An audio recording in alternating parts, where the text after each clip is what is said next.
some cuts. We really saw, and we've been talking about this all year. The first quarter told us that even though stocks were up, we still weren't getting that activity back. And I think a lot of the hesitant, again, going back to sort of the tech sector and what we hear anecdotally, is that with financing rounds done at higher valuations, even though the stocks have rallied, the valuations are still not where those last rounds were. And so companies are hesitant to come to market. And so I think if we don't see a good month of September, that will be really, telling for further headcount cuts going into the end of the year. For Credit Suisse and UBS in particular, I think the cuts are mainly going to be coming at the Swiss Universal Bank. I said earlier, the wealth flows stabilization was very important. The other thing that was important for UBS Credit Suisse is they are going to keep that Swiss bank. We do know that they, sort of told the government they don't need their guarantee. And I think part of that was the political reason, being able to keep that bank. But we're going to hear about a lot more job cuts at Credit Suisse UBS, but a lot of that is going to be in that Swiss Universal Bank. All right, Allison Williams, thanks so much for joining us. As always, Allison Williams, Senior Global Banks analyst. She covers all the big banks for Bloomberg Intelligence. She's also the Director of Research for the Americas for Bloomberg Intelligence. She wears like many, many hats, but we get a few minutes of her time every once in a while. But it'll be interesting to see if we do see deal activity come back. We got the ARM IPO, maybe a few more in the hopper. We're going to talk to Billy Lipschultz. And a ton of bond issuance. Yeah, a ton of bond issuance. We're expecting $50 billion of investment-grade bond issuance this week. You don't make that much, though, investment-grade bonds. You'd much rather do True, I'm just thinking about things coming to market. So we could see IPOs start to come to market. Yep. Looks like the bond machine is still moving. So yep, yeah. And then you need the advisory stuff, and you really see pickup in M&A when boards and CEOs have confidence in the future. I think I can see 2 or 3 years out. Therefore, I'm willing to make this big M&A trade here. But they got to wait a year before they can see 2 or 3 years out. Yeah, so that's kind of the challenge there. Markets here pretty much unched on the day. The S&P pretty much unchanged. The Dow off about 0.1%. NASDAQ up about 0.2%. We're going to have more coming up. This is Bloomberg. We're going to get some company news right now with Lisa Mateo. Hey there, Paul. Oracle is getting an upgrade from Barclays to overweight from equal weight. A big part of that is due to emerging AI workloads. More from Bloomberg's Isabel Lee. Barclays sees scope for strong growth at high margins, and that's supported by Oracle's software as a service and its cloud infrastructure, both of which it said can outweigh lower growth parts of the business. And just last week, UBS also upgraded Oracle to 140. UBS is also citing the cloud infrastructure as well as the GPU capacity of Oracle. Now, shares of Oracle right now, they're up more than 2%. And this could be a game changer. You may soon need only one charging port to power your Apple devices. Bloomberg's Gina Cervetti reports. Apple is getting set to unveil its new iPhone lineup September 12th, and the iPhone 15 will come with a charger that the company did not want. The 4 new models will have USB-C charging connectors in a shift away from Apple's current Lightning connector port and cords. The European Union forced Apple's hand, requiring mobile device makers use the USB-C standard by the end of next year. Now, that USB-C connector, it's also going to appear on the AirPods Pro. Shares of Apple right now, they are up just a fraction. And in a blow to U.S. sanctions, Huawei Technologies and China's chip maker, they built an advanced processor to power its latest smartphone. Now, Tech Insights, it conducted a teardown of Huawei's Mate 60 Pro for Bloomberg, and it found that it's powered by a new chip made in China by Semiconductor Manufacturing International. The processor is a first to use the company's 7-nanometer technology. Those are the company stories we're following this hour. I'm Lisa Mateo, and this is Bloomberg.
news, headlines, and breaking news 24 hours a day at Bloomberg.com, on Bloomberg Television, and the Bloomberg Business app. This is a Bloomberg Business Flash.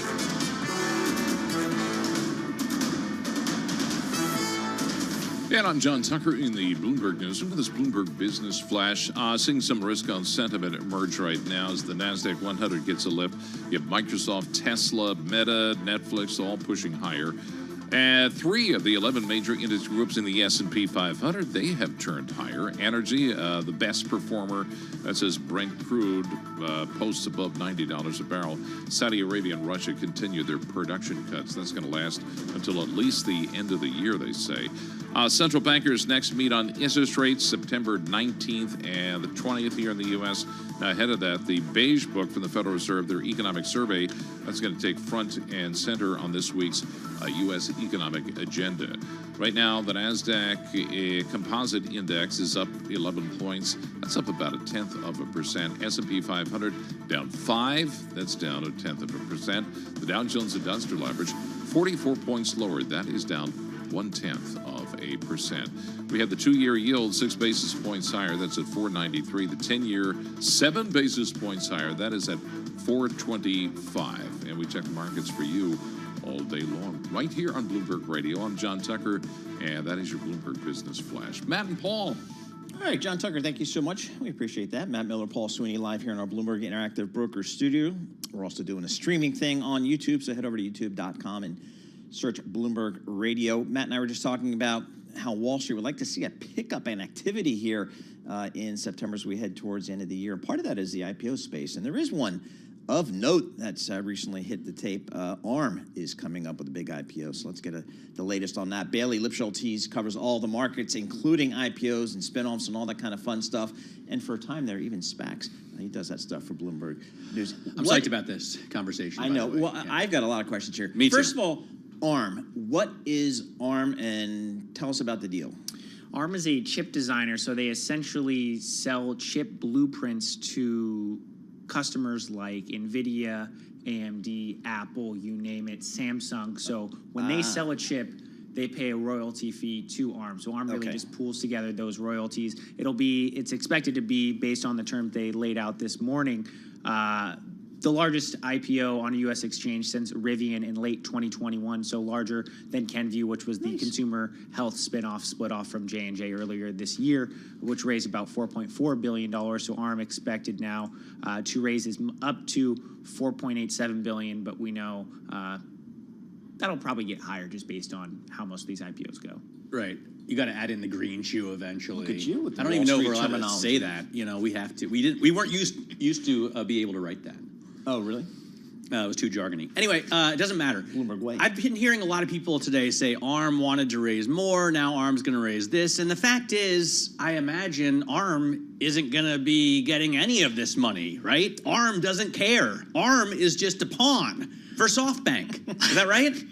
That's one way to put it. ARM are any of these proceeds going to be invested by ARM? No, it is. SoftBank is selling about a 10% stake. None of the shares are primary shares; they are secondary shares. It's kind of so. And SoftBank recently bought 25% of ARM from the Vision Fund, which SoftBank owns. Yes. So SoftBank, at a higher valuation, much higher, took out a quarter of this company from a fund that it owns. Why?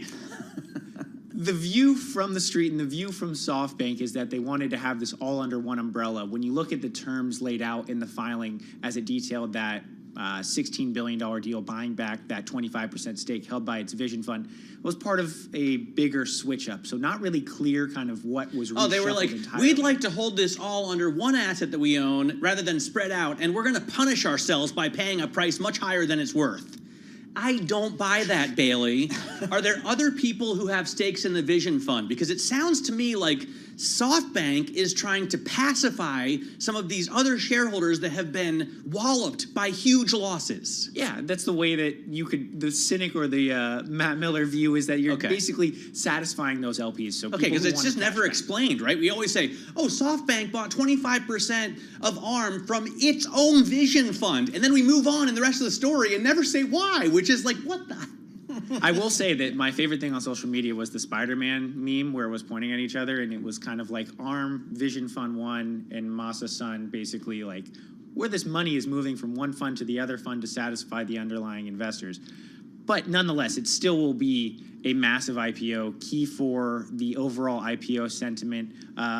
All things aside, which I know there are a number of skeptics as it relates to SoftBank, given the history of investing, rode the big wave with Alibaba, but had more underwhelming IPOs, the likes of Uber, obviously WeWork is one that comes to mind, and a number of other investments that went public via SPAC that I wrote about quite a bit when the Well, and not just SoftBank. I mean, you said yourself this is the first IPO since Rivian. How'd that go for investors? So, I mean, it's down 70% from the offer. That wasn't a rhetorical question. No, exactly. Rivian looked quite a bit like VinFast, where just pulling up the chart on the old terminal, priced at, where did it price at? I mean, I remember Rivian was trading up at got up to 172. Right now, it's at $23. All right. Yeah. All right. So here we are with ARM.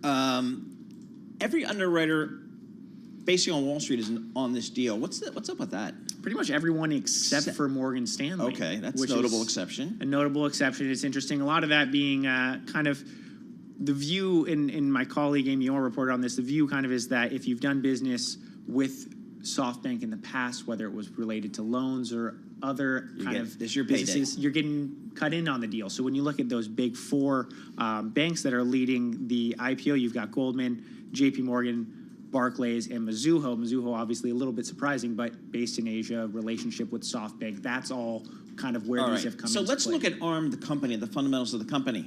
It's not growing. No, it's actually slowing. It is more, and we wrote about this a few weeks ago. This is a chip company. Aren't chips and AI kind of the thing this year? But they're so heavily based in smartphones. So smartphone sales have been weak. So this is not an AI play. They're pitching it as an AI play, but it's still a question of how that fits in and what kind of premium will be baked in. Analysts from New Street kind of laid out their expectations that this thing could be worth, $82 billion in 3 years, which is quite the pie in the sky view. But when you look at kind of, as you mentioned, the underlying growth has slowed. It's pretty much flat year over year based on their last annual sales, pointing to the global semiconductor kind of glut that we've been working through. They are exposed to smartphones and home devices and not quite yet really penetrating that AI. So the pitch, when they go on the road, the pitch is we're a chip company for the phones, but we are going to be an AI chip company in the future, and that's what you should be buying today. Exactly, and they're pitching it as we're getting into data centers, which we know with NVIDIA has been so lucrative and is where a lot of that money comes from. So that's kind of the view of, yes, we've done smartphones, but this is where this is not a clean deal. I mean, they're going to have to do some heavy lifting here, which it just feels like, because I've got slowing growth. I've got to buy off on this leap towards AI, which I don't really have much in the numbers right now. I can't really look at as Matt was pointing out, the SoftBank valuation, because that's probably not a good comp, even though it just happened. So there's some headwinds. It just happened. The SoftBank valuation was for like $64 billion, right? Yep. And they're going to come to market at what kind of valuation? 54.5 right now is the current high end. Yeah, that's crazy. Well, the other risk that a lot of investors have pointed out is China. They generate about a quarter of their revenue from China through a arm called ARM Technology, which isn't actually controlled by ARM or SoftBank. So it's kind of this standalone subsidiary with ARM China. So there is kind of a bit of a headwind, not only with pitching that future vision, but also exposure to China. All right, so what's the timing of this thing? Is there going to be a traditional roadshow? September 13th, right? The pricing? Roadshow's kicked off today. Okay. So we're going to see about a week-long roadshow. Pricing expected post-market. So they're not doing any of this virtual stuff. They're going to Rubber Chicken in New York and London and so on and so forth. That's what we're hearing. We're hearing they're hitting the road. No more Zoom calls. So it'll be interesting. To me, the more interesting IPO talk is around Aramco. Even though it kind of comes and goes, they could do not an IPO, but they could raise, I guess, in a secondary another $50 billion. Wait. So Aramco's talking about doing more stock? Well, I saw a story in the Journal. Sorry, Bailey, a couple days ago that said Aramco may come back to market. Now, to be fair, they, in the Journal, I think, cited another story from Bloomberg back in March. Well, this story comes and goes, but it could be a massive capital raise. With Brent crude at $90 a barrel, I'd issue more stock, wouldn't you? They really want to, but the thing is they can't do it on other exchanges because they don't want that regulation, so they have to do it in Riyadh. Yeah, that's definitely an interesting company, and kind of the prospects of raising cash. Obviously, there is kind of the push, broadly speaking, for Saudi Arabia to diversify, and that's why we've seen a lot big of numbers. pushes. That would be the biggest amount of money ever raised selling shares, right? I mean, Stock what's is the up biggest 17% IPO is like year-to-date. Ant Group or something, right? Yeah. It's like 34 billion. Yeah. So, all right, so from your perspective, we've got ARM. How's the rest of the calendar look in the next 4, 5, 6 weeks? We've got Instacart expectations will be bubbling. They filed their S1 a few days after ARM, as did Klaviyo, which is another tech company. So these are two real tests of what IPO demand will look like. When I talk to a lot of investors and bankers, they kind of see ARM as a one-off, just given it's a big company, it's profitable, was public at one point. Whereas now you have Instacart, hasn't been public, was really expected to go during the pandemic, but has taken quite some time, in Klaviyo, which is another one which will be closely watched, just to see how investors are valuing some of these technology companies, especially those that are primarily owned by venture capitalists, again, as opposed to SoftBank, take private, bring back public. Yep. All right. Lots of stuff. Bailey, thanks so much for stopping in. Bailey Lipschultz, Caesar Markets reporter for Bloomberg News, bringing us the latest on the deal calendar. One of the notable names is Aramco, is ARM, A-R-M. So that chip maker. So it'll be interesting to see how that plays in this market. Right now, let's head down to Washington, D.C. We're going to roll the national news. We'll do that with Amy Mars. All right, thank you, Paul. The Senate is returning from its August recess today. It's a familiar story for lawmakers in Washington. There's a lot to do, not a lot of time to do it. Bloomberg's Jody Schneider has more from the nation's capital. Not only the appropriations and spending, the annual defense policy bill, authorizations for aviation, farm, and nutrition programs, and the Biden administration has already formally asked Congress for a stopgap spending measure to avoid a government shutdown. Bloomberg's Jody Schneider reporting from Washington. Congress is facing that deadline at the end of this month to get that stopgap spending bill in place. President Biden says he does not believe there will be an auto worker strike at any of the big three Detroit automakers. He made that comment yesterday during a Labor Day event in Philadelphia. United Auto Workers President Shawn Fain at a Labor Day parade in Detroit said that President Biden must know something that they don't. We're not asking to be millionaires. We're just asking for our fair share. Negotiators for the auto industry have said that contract talks could be extended past that September 14th deadline if both sides agree. The Burning Man Festival left tens of thousands of people stranded in the Nevada desert for days. They were told to shelter in place and conserve food and water over the weekend when heavy rains turned that dried lake bed into a mud pit. The exodus finally began yesterday. One festival goer said the rollout actually went pretty smoothly. With the rain and everything, I'm really glad I didn't bring my vehicle now, because with the mud it would have been, but the roads dried up quite well, so I'm really impressed with how fast everything's moving. The unusual late summer storm turned the week-long Burning Man Festival into a sloppy mess with tens of thousands of people stuck in foot-deep mud with no working toilets. Global news 24 hours a day, powered by more than 2,700 journalists and analysts in more than 120 countries. I'm Amy Morris. This is Bloomberg.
stocks, headlines, and breaking news 24 hours a day at Bloomberg.com, on Bloomberg Television, and the Bloomberg Business app. This is a Bloomberg Business Flash.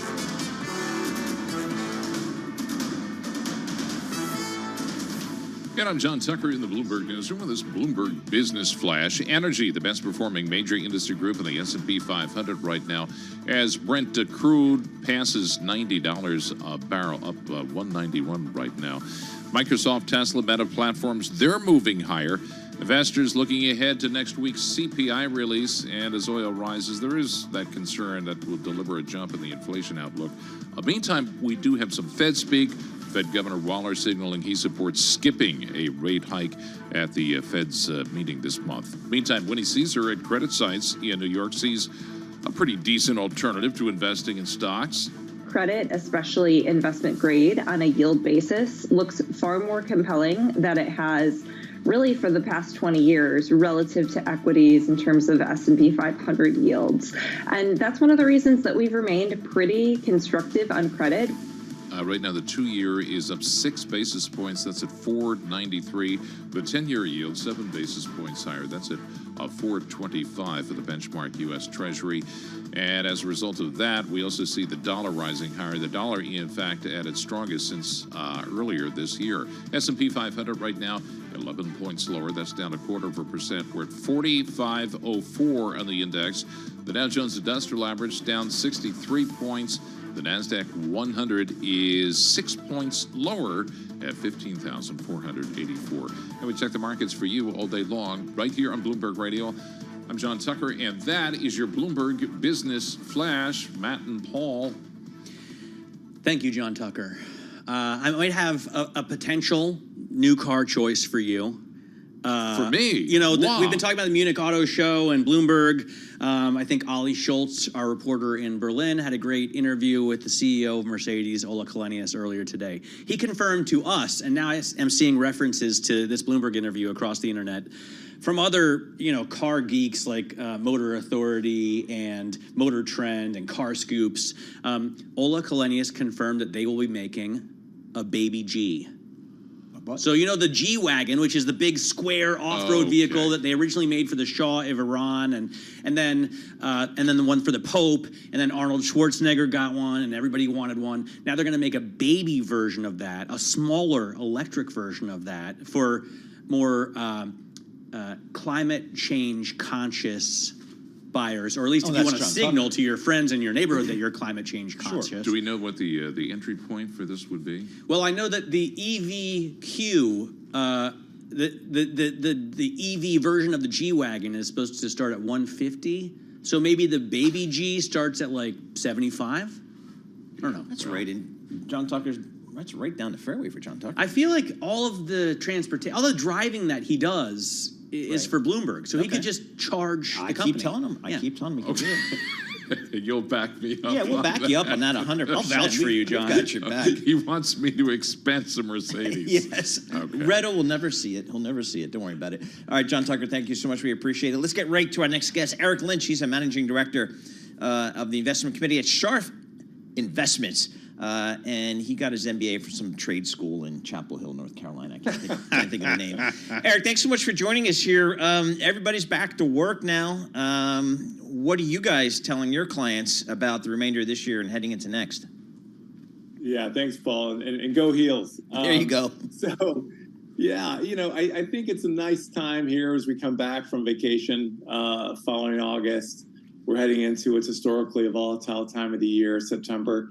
And, I think it's worthwhile to stop and assess what happened in August. You had a job print late last week that was definitely in some ways positive, that it was reflective of the Fed's actions working and slowing things down, but in other ways kind of negative, because if you break it down, while 187,000 jobs added looks pretty good at first blush, in the footnotes, you really see that there were some pretty massive revisions for the months of June and July. So you only had added about 125,000 jobs those 2 months, significantly lower than the 300,000 plus that we had been doing previously. What's really concerning in that jobs report was that you had two leading indicator industries really contracting. So transportation, trucking, lost about 37,000 jobs. And not just that transition from goods to services in the economy reflected in that number, but also you saw the help agencies, which include services, that number contracted by 19,000. So definitely there's some concerns that the economy could be slowing more than people were bargaining for. And our feeling is that margins are also a concern, and it's probably good to start diversifying away from some of this big tech that's really been leading the market year to date.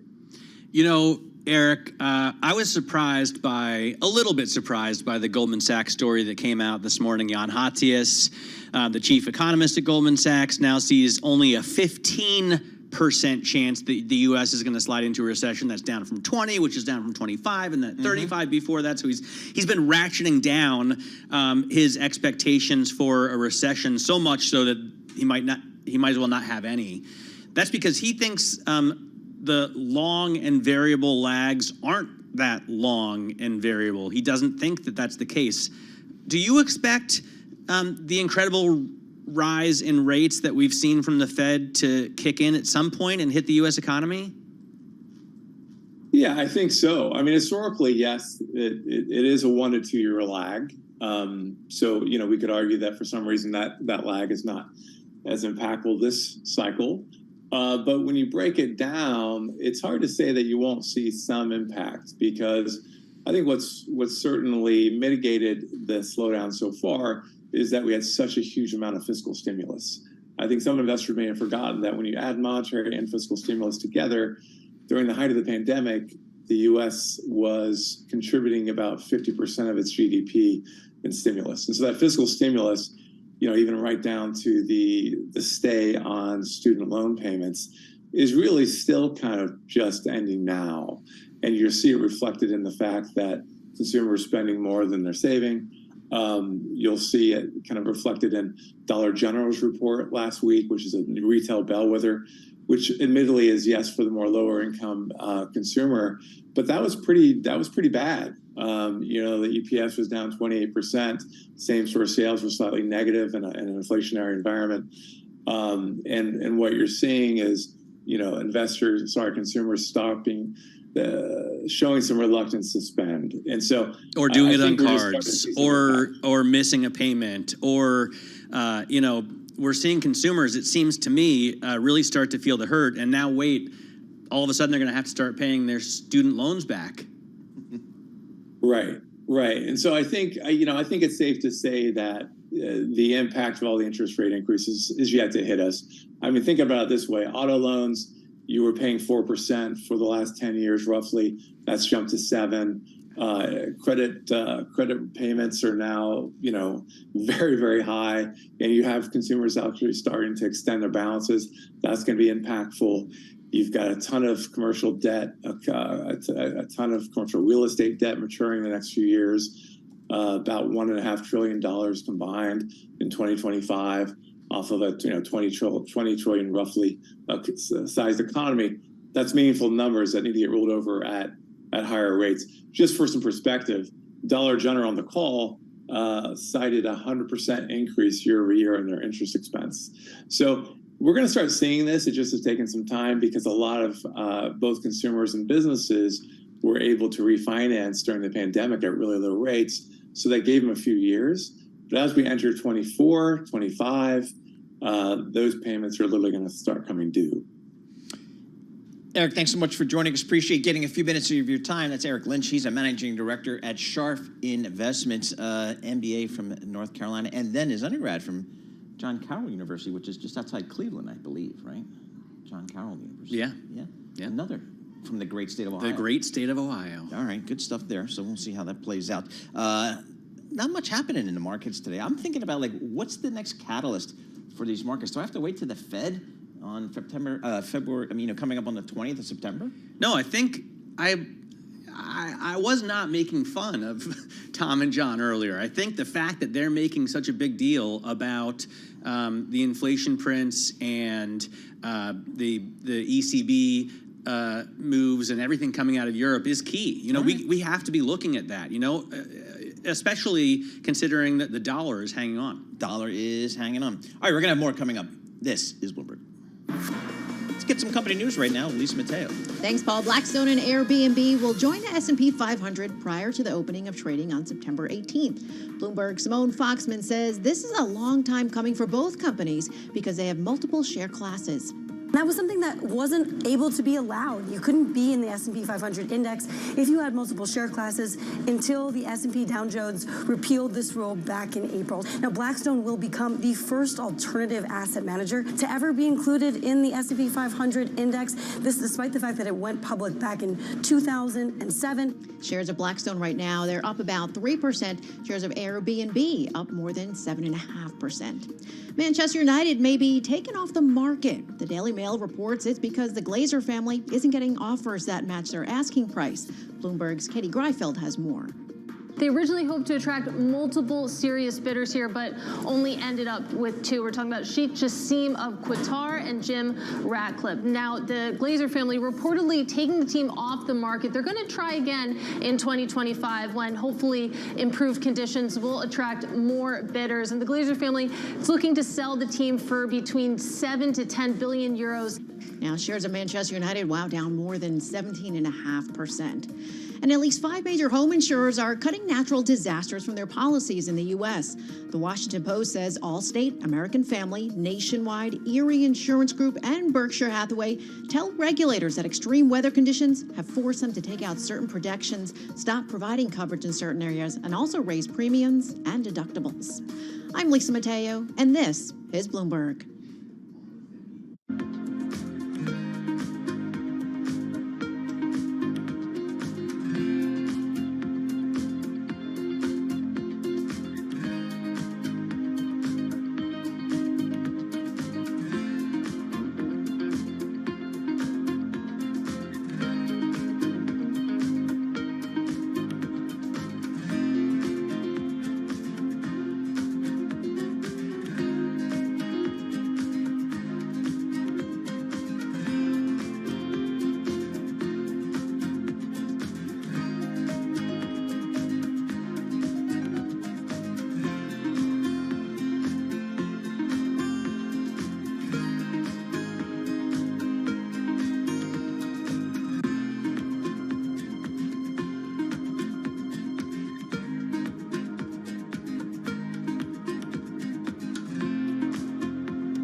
This is Bloomberg Markets with Paul Sweeney and Matt Miller on Bloomberg Radio.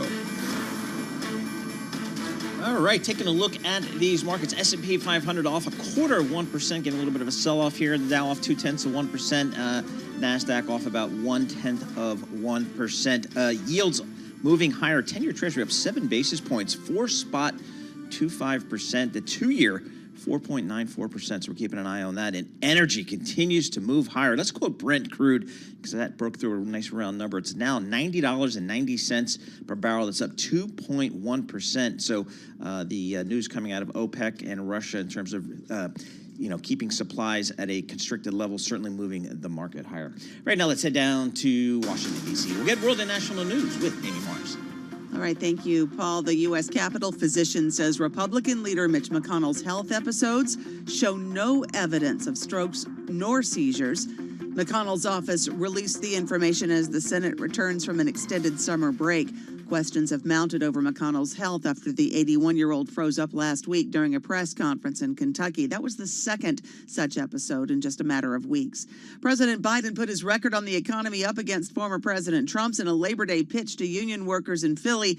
For Wendy Schiller of Brown University's Taubman Center for American Politics and Policy, says unions don't vote in a block like that. So if you think about the Teamsters, for example, they lean a little bit more Republican in their voting, but a lot of other private unions, particularly in the local level, vote for Democrats because they believe Democrats will spend money on things like infrastructure, which means construction, which means jobs for them. Wendy Schiller of Brown University was a guest on Bloomberg Surveillance. You can hear more of what she had to say on the 2024 race on the Bloomberg Surveillance podcast. First Lady Jill Biden has tested positive for COVID-19 as President Biden is still on schedule to attend the G20 summit in India this weekend. More on that now from Bloomberg's Jody Schneider in Washington. Now, the president so far has tested negative. He has tested several times. The White House says he will continue to test. They have not immediately responded to requests for comment on whether the president was reconsidering his travel itinerary. Bloomberg's Jody Schneider joining us from the nation's capital. Gas prices are at their highest seasonal level now. They've been in more than a decade. The national average is about $3.81 per gallon, more than this time last year, and the second highest level since 1994. The move comes at a time when prices typically decline as we go into fall. Global news 24 hours a day, powered by more than 2,700 journalists and analysts in more than 120 countries. I'm Amy Morris, and this is Bloomberg, Matt and Paul. All right, Amy Marsh, thank you so much. We appreciate it. More car talk coming up, Matt. We're going to check in with Nakul Dugal, Qualcomm Senior VP and Automotive General Manager. He's going to join us from that IAA Mobility Show in Munich that we were talking about. Get the latest on the conference about chips in cars, because cars today are basically just chips on Well, they use thousands of chips in new cars, yeah. So and even more in EVs, obviously. And that means you got to talk to the Qualcomm guy. Okay, so we'll have that coming up. That'll be great stuff there. Sugar surges to an 11-year high as apparently supply is not on pace with demand here. Supplies will fall short of demand by 5.4 million metric tons in the coming season. The sixth year of shortages, said Mauro Virginio or something like that, trading intelligence lead at Alvion. So futures in New York jumped as much as 4.4% to $26.94 a pound, the highest for most active contracts since October 2011. Who knew that there was a sugar shortage? This is good, though. The price of sugar goes higher, then hopefully people will consume less, because you know what else is on the rise? What's that? Diabetes. Yep. Especially in this country, in India. A lot of people who can't afford clean drinking water instead drink Coca-Cola. Yep. And probably way too much of that. Well, I'm not a big sugar guy. I use the sugar substitutes like the blue stuff and then the I yellow eat way stuff too much and sugar. I'm going to start today. Cutting back. Oh, you heard that here first. Matt Miller cutting back on sugar today. I came home from Spain last night. First thing I did, I ate 4 Italian ices when I got home. They don't have Italian ices in Spain? No. No Italian ices in Spain. Here. Go figure. S&P 500 off 0.2%. We're going to have more coming up. This is Bloomberg Markets.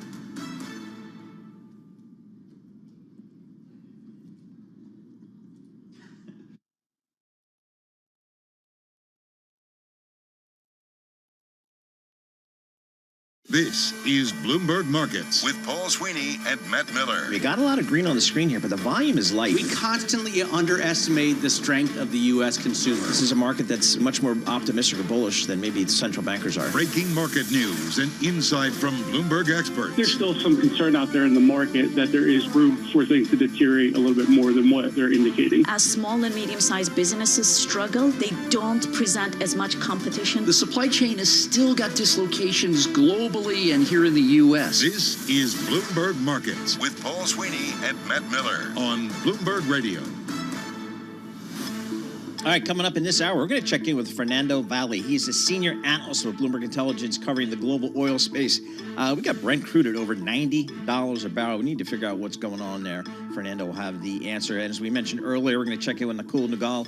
He is Qualcomm Senior VP, and he does all the automotive business for Qualcomm, so we'll get a sense of what's going on there as the chips become more, become a bigger part of the auto business. And then Katie Charleston, founder of Charleston Law, she's going to join us to discuss legal concerns over AI as it relates to the Hollywood strike and other labor-related issues. So that's all coming up in this hour. But let's kick things off right now as we do in this hour with Charlie Pellet. All right, I thank you very much, Paul Sweeney, and welcome back to Matt Miller. We have got the Dow, the S&P, NASDAQ all in the red. We got Fernando coming up to talk oil. Let us begin with those oil stocks. They're ripping higher right now. ExxonMobil, case in point, up 1.2%. ADRs of BP up 1.5%. Chevron up now by 1.8%. Some of the other oil-related stocks, the Explorers, EOG Resources up 3.3%. Pioneer Natural up by 2.1%. A rally in oil adding to concern today about a flare-up in inflation. Stocks lower, the 10-year right now 4.24% with a 2-year yielding 4.93% on the 2-year. S&P lower by 7, down by about 0.2%. The Dow down 44, drop there of 0.1%. NASDAQ, the composite index, down 9, drop there of 0.1%. Interestingly, though, the NASDAQ 100 index up now by 0.1%. Spot gold down $16 the ounce, down by less than 0.1%. Little change now at $19.26 the ounce. And West Texas Intermediate crude up 2.6%, 87.75 for a barrel of WTI. Fed Governor Christopher Waller says policymakers can afford to, quote, proceed carefully with rate increases, given recent data showing inflation continuing to ease. But Ted Oakley, managing partner at Oxbow Advisors, a guest right here on Bloomberg Markets this morning, told us he is still in the recession camp. If you look at demand in every area right now, credit card delinquencies are up, car payment delinquencies are up. You're looking at luxury good sales are down. Walmart, look at everybody that's announcing right now. Macy's, their business is down, and people are pulling back. You're looking at job openings going down, and then you still have this super inverted yield curve.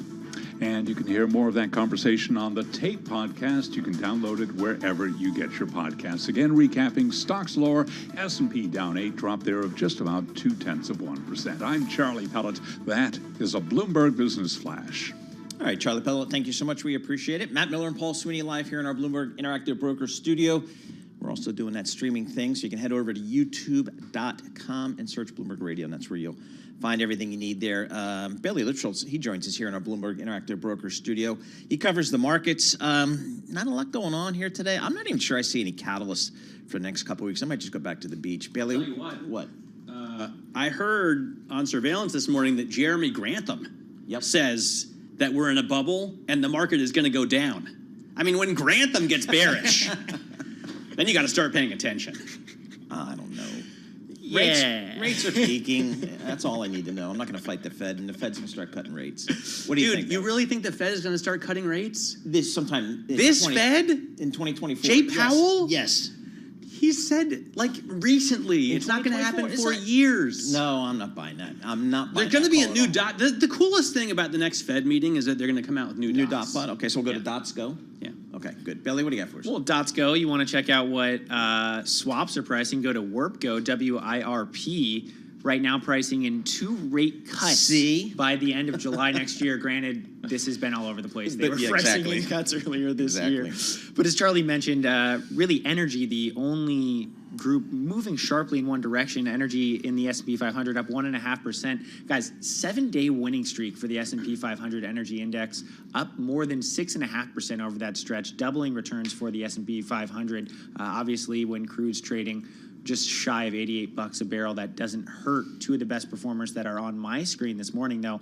Airbnb and Blackstone trading up. Airbnb right now 6.5%, Blackstone up 3.7%, rallying ahead of expectations on that S&P 500 index inclusion, which will happen prior to the opening on September 18th. So a lot of excitement around that. One stock that is among the worst performers in the S&P 500.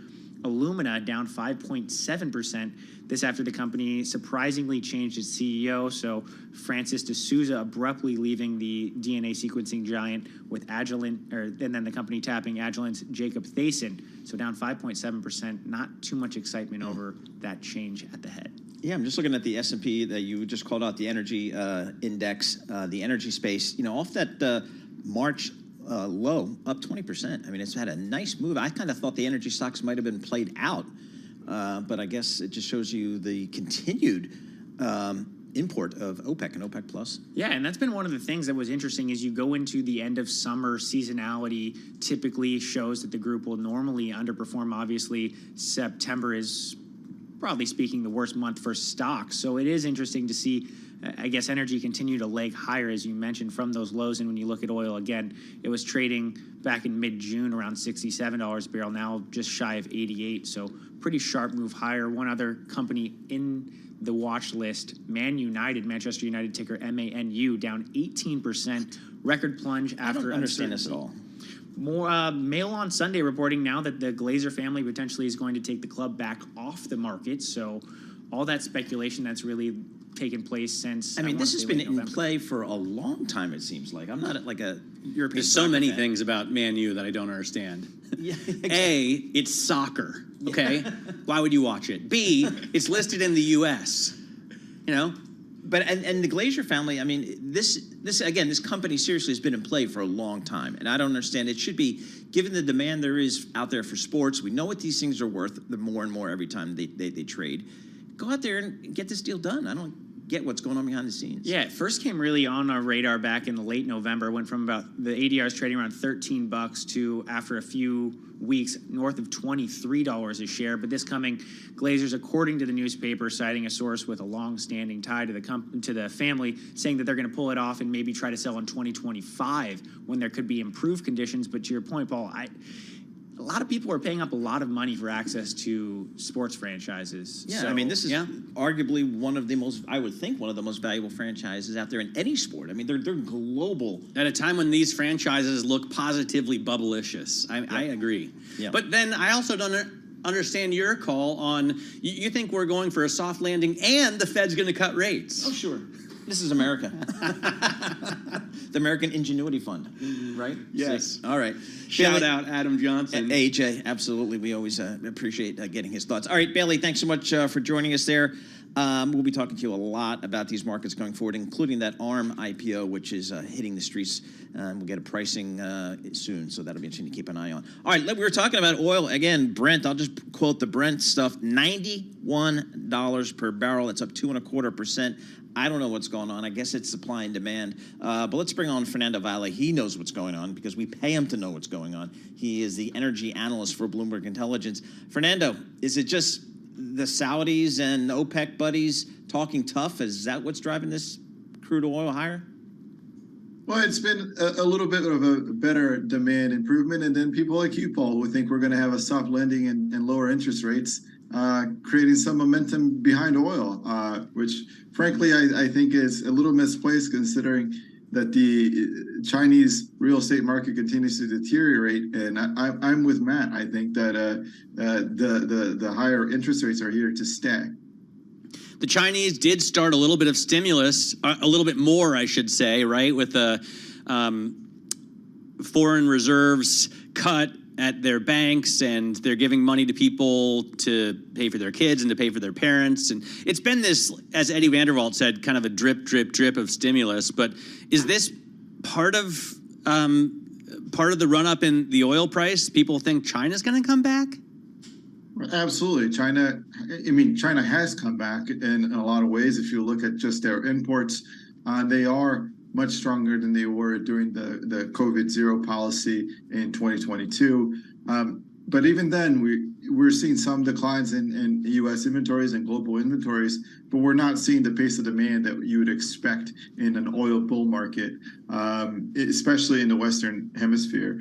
And then, we can talk about how higher rates are going to affect investments elsewhere, and then the employment picture. All of those will be the ultimate determinant of oil for the remainder of the year, and we see cracks in that window. But I think in the short term, it's been, as you mentioned, the stimuli, the supply cuts, Saudi extending supply cuts to September, and then some positive momentum on the U.S. inventory side. So, Fernando, how about our buddies in the fracking space? How come they're not out there drilling or fracking, whatever they do to? If I saw WTI crude oil at $80, $87 a barrel, I'd be pumping more out. Well, I think it's one thing you mentioned, interest rates. Yeah. Yes, they're higher. So your cost to drill is significantly higher, especially for the private players. Debt availability is much smaller as well. And then we've talked about this, but the efficiency in shale has really peaked. Our colleagues at Bloomberg NEF just put out a report with the productivity per well, and they're down versus 2022 levels. Why is that? Well, it's a combination of A, you've drilled some of your best acreage. Okay. B, you're not making the same advances. If you go back just, over 10 years, we've been drilling longer and longer wells. We've been increasing how many fracs, stages as we call them, are placed in each well. And we kind of peaked because we've realized that the cost benefit of adding more, going longer, is not worth the price anymore. We kind of hit that sweet spot. And then we're drilling out, we're going to further and further out regions that don't have the same positive geology as the core of the place. By the way, in terms of the SPR, which we ran down, I guess, to save Americans from higher gas prices, maybe to win the midterm elections, whatever.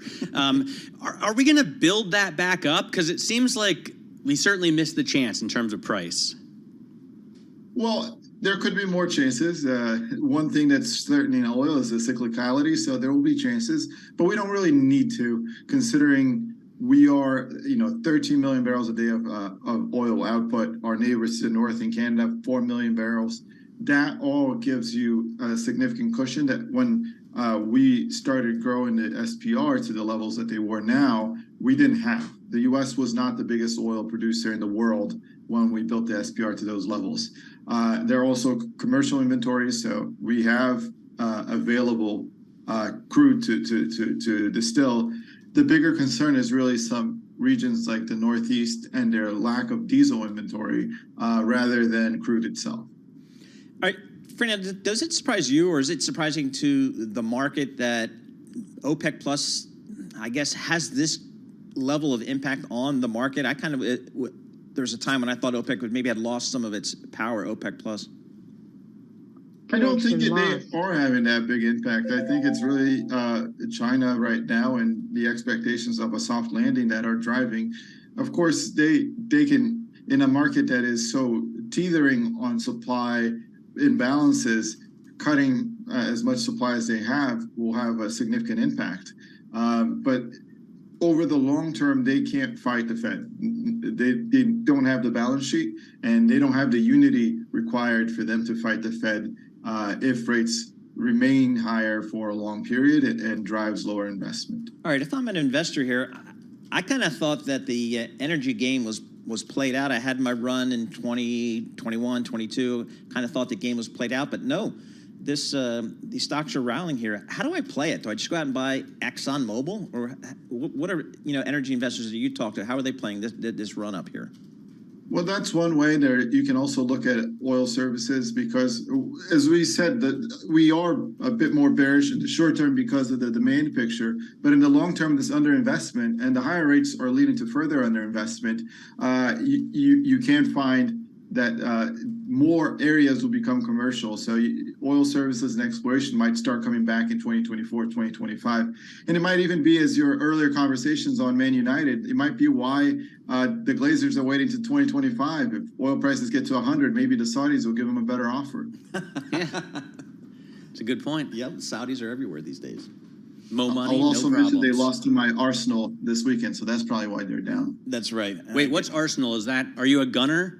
Yes. Yes. Okay. See, look at you. Well, I've been You listening to lived in London. Surveillance, so, you know, Right. I'm learning more and more about British soccer. From Tom Keene. All right, so what's kind of the bear case here? Because I know if I talk to Mike McGlone, your colleague at Bloomberg Intelligence, he follows all commodities, including oil.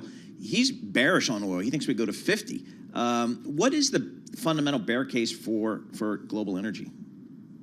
I think the fundamental case is bearish for the global economy, and that's Mike's point, is that the Chinese real estate market could collapse, and that would drag along a lot of different industries from petrochemicals to oil. I still think that at the end of the day, the oil chain looks very attractive in a long-term basis, but I agree with Mike, the short-term demand will be the biggest driver, and you just can't raise rates as quickly and as sharply as we did without an impact on consumption, and we're starting to see that. It's just a matter of if China gets the soft landing. That's the biggest variable. It's not even the U.S. is because we're already not having that great of a soft landing as far as gasoline consumption, diesel consumption. Those numbers are already kind of dismal. Wow. Yeah. All right. Not for us, like for you and me and Tucker, right? Right. We're still buying as much gas as we can. Yep, regular unleaded. That's how you roll. Fernando Valley. You guys can drive a little bit more. Yeah. All right. Fernando, we appreciate it. Fernando Valley, senior analyst, covers all the energy space for Bloomberg Intelligence. A little headline going across the For Allison Williams here. Yep. UBS mulls options to reopen Apollo deal for Credit Suisse SPG. So UBS executives are weighing options to renegotiate parts of a deal Credit Suisse struck for its securitized products business shortly before the troubled lender was acquired in an emergency takeover by its larger rival. So maybe a little bit of a renegotiation here on the part of the new owner, which is UBS. It's been a flurry of news out of UBS lately, not least because of Francine Lacroix's excellent interview with Sergio Armati a couple of days ago. But they want to bring back money that was lost from the wealth management unit from Credit Suisse, $200 billion. And they want to maybe renegotiate some deals. That guy is just getting to work, right? After making a ton of profit, getting a sweet Accounting deal. profit. Accounting still $29 billion. Yeah, exactly. But it's not cash, though. And you can't spend profit. You got to only spend cash, right? That's how it works. And profit doesn't repay a loan. Cash repays loans. So we'll keep that in mind. But we'll stay on top of this UBS news here. We're going to have more coming up. This is Bloomberg. Let's get some company news right now with Lisa Mateo. You got it. ARM is planning to raise as much as $4.87 billion in what would be the biggest IPO of 2023. Bloomberg's Ed Ludlow says the company had hoped to raise more. We believe that ARM wanted to raise between $8 and $10 billion at a much higher valuation, say $60 to $70 billion. But what happened or transpired was SoftBank acquired the 25% stake of ARM that the Vision Fund held. And we know that all told after the transaction, SoftBank will still control 90% of the shares. And this past holiday weekend doesn't just mark the kickoff of getting kids back to school. It's also about getting workers back to the office. Bloomberg's Courtney Donahoe has that story.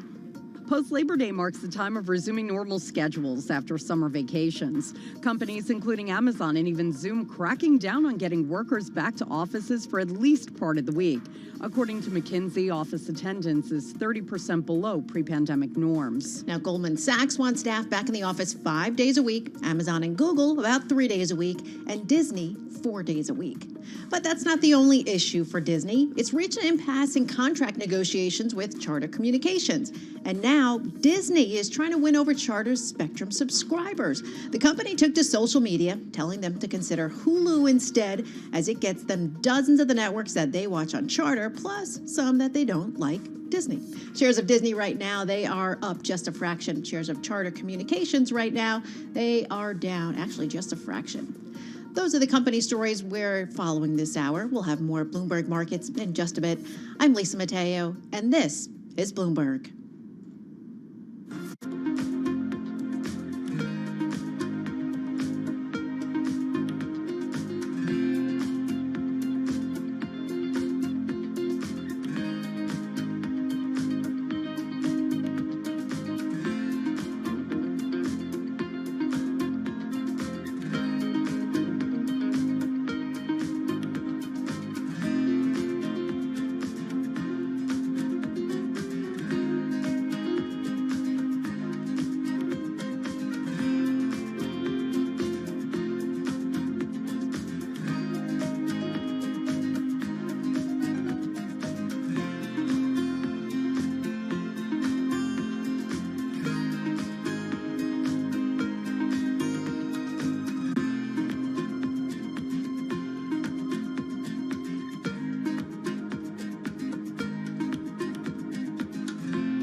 Markets, headlines, and breaking news 24 hours a day at Bloomberg.com, on Bloomberg Television, and the Bloomberg Business app. This is a Bloomberg Business Flash.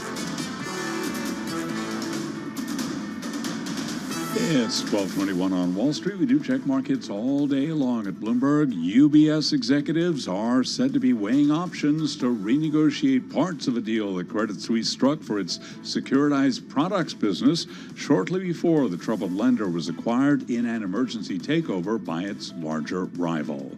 Brent oil has soared past $90 a barrel. Barrel of Brent right now at $90.71, up 1.9%. First time it has passed 90 since November, as the largest OPEC Plus producers extended their supply cuts to year-end. Stocks are trading mixed. NASDAQ higher, up 5 points. Little change there. The S&P down 0.1%, down 5 points. Dow Industrials down 47, a decline of 0.1%. 10-year yield, 4.24%, with a 2-year that's yielding 4.94%. Spot gold down 0.8%, $19.27 the ounce. West Texas Intermediate crude oil up 2.3%, now $87.49. Brent, worth repeating, $90.71, up now by 1.9%. Blackstone and Airbnb shares are higher after the S&P Dow Jones indices said the stocks will join the S&P 500 prior to the opening of trading on September 18th. Right now, Blackstone up 3.9%, Airbnb surging 7.5%. I'm Charlie Pelleton. That is a Bloomberg Business Flash.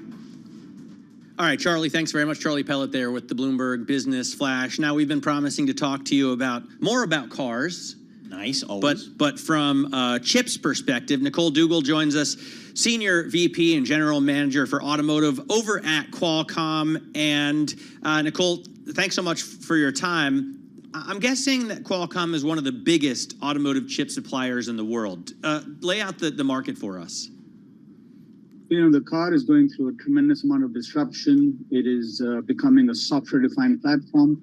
And a big shift that is happening in the car, especially as it becomes electric, is the entire electrical architecture of the vehicle is changing.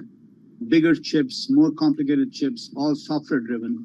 And that has created a significant opportunity for us to be able to bring our technology, our differentiation into the space. You know, Matt, I've been going to the consumer. Go ahead, Nicole. We are in autonomous driving. We are driving the cockpit of the vehicle. We connect the car to the cloud. Big opportunity.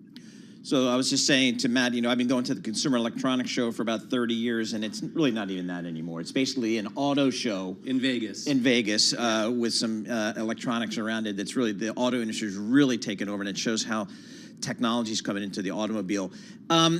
So, Nicole, from your perspective, from the chips perspective, is the industry capable to meet the demand that this industry, the auto industry, is going to really drive over the next 5 to 10 years?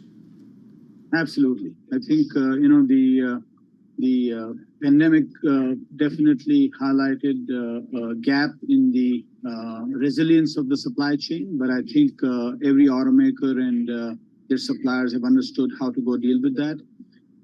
We now have direct relationships with pretty much all of our major automotive customers. And, supply chain is a very complex part of the automaker's overall business. So a deep understanding of that part of the business is needed.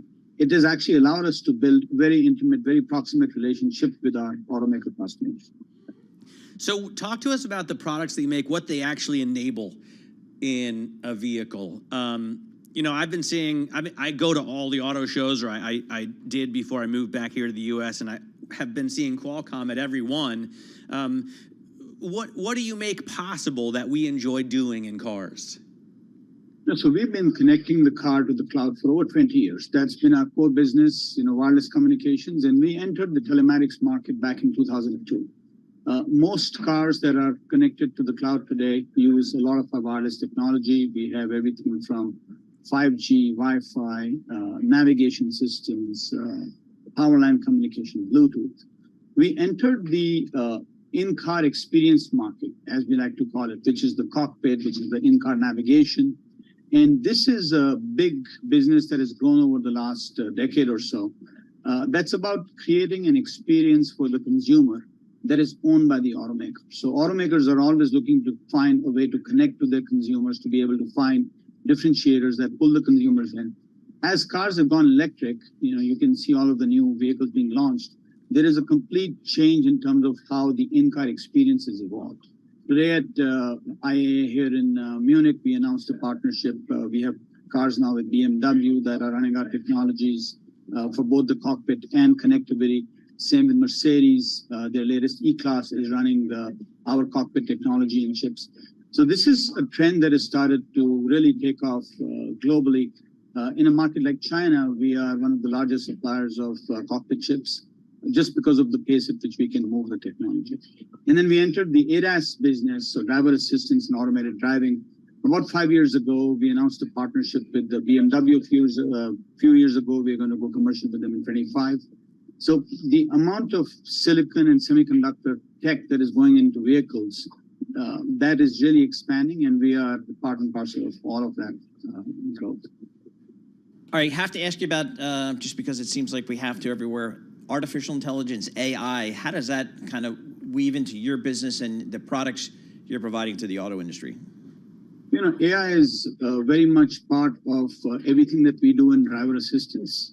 That is the underlying technology. But the big opportunity that we are seeing as generative AI starts to become very relevant is how cockpits become more intelligent. Something that we are showing here at the show is how does an automaker, as they make their enterprise much more intelligent, how do they define products that are natively intelligent? For example, if you were to design the next generation cockpit, would you be able to bring the user manual, which is typically something that you have as a physical copy in your vehicle? Can they just be downloaded into the vehicle? Is that something that the user can interact with? We've started to have those conversations. Really fascinating how many different things an automaker can actually do if they're able to go embrace AI across the board. The consumer experience inside the car is extremely different as you think about AI, because the car is used not just to go from A to B, but also the experience that the consumer wants within the vehicle. What are they trying to do? What is the context around which they're trying to go do that specific thing? You have camera input, you have voice input that you can provide to the vehicle. That lends to the possibility to create a wide variety of experiences. And the silicon that we put into vehicles is already defined to actually have enough AI capability that customers can just start to go build on top of that and create these experiences.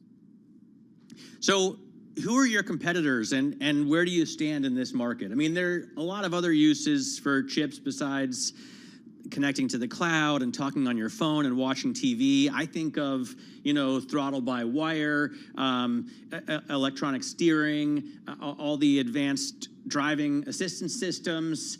Do you do that stuff as well?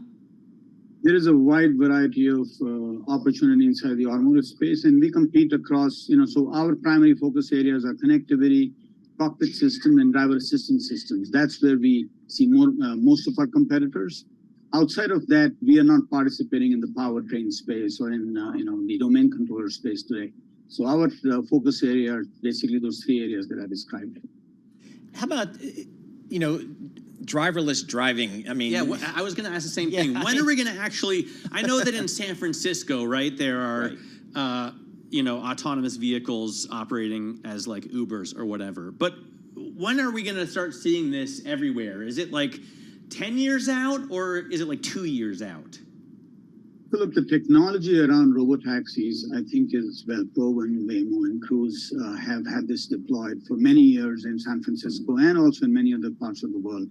I think it's really a combination of the business case, and I think it's a conversation around societal adoption of a robotaxi. I think, this is something that is definitely going to take a little bit of time. There is a cultural adjustment that people have to get used to. Cities have to be able to understand what it means for robotaxi, something that is driverless, to fly. In terms of the utility value, in terms of the benefit, there are certainly many use cases where I could see a robotaxi making a huge difference. In terms of its mass deployment in all of our cities, I think it is going to be a slower journey because there is really going to be a question of consumer adoption, city adoption. How do you, get the changes that you have to make to infrastructure, changes that you have to make to regulation to be able to make this technology take off. But the great thing is that the underlying technology is actually quite mature. And now it is at a stage where as you start to go deploy it, you have to be able to figure out what the kinks are and keep improving. So that journey is starting, and I think the pace will vary depending upon which part of the world you're in. All right, fascinating stuff, Nicole. Thank you so much for joining us. Nicole Dugal, Senior VP and General Manager in the automotive business for Qualcomm, the chip maker. You think you got a lot of chips in your car now? It's going to continue to go up, it seems like, when you talk to folks that are in that side of the business. And I wonder if it makes the car more reliable, less reliable, more expensive to repair? Well, cars are definitely more reliable. Look at the average age of the car on the road. It just keeps getting older and older. And that's not because people don't have any money to buy new cars. It's just because they last forever. Yep. I mean, when did you buy your car? 2014. And, all right, so it's 9 years old, right? Yep. And I'm sure it'll continue to go. Back in the day, you were probably buying a new one every 5 years, 4 years, 3 years, right? So, but I think with all the technology, when something breaks, is it more expensive to repair? It's not like you can go in with a monkey wrench and do a. You can't do it yourself as easily, for sure. Yeah. So I don't think that repair costs are that high. Maybe. No, I don't know. I don't remember what they were. Back when you were working on your '65 Mustang. Exactly right. All right, looking at these markets, S&P off about 0.1%. So a pretty tame day out there just in terms of the indexes. Right now, let's head down to Washington, D.C. We'll get world and national news with Nancy Lyons. Thanks so much, Paul. The Senate is returning from its August recess today with so much to do and so little time. Bloomberg's Jody Schneider has more from the nation's capital. They have to fund the government and extend some key programs by September 30th. They have an agenda that includes not only the appropriations and spending, the annual defense policy bill, authorizations for aviation, farm, and nutrition programs.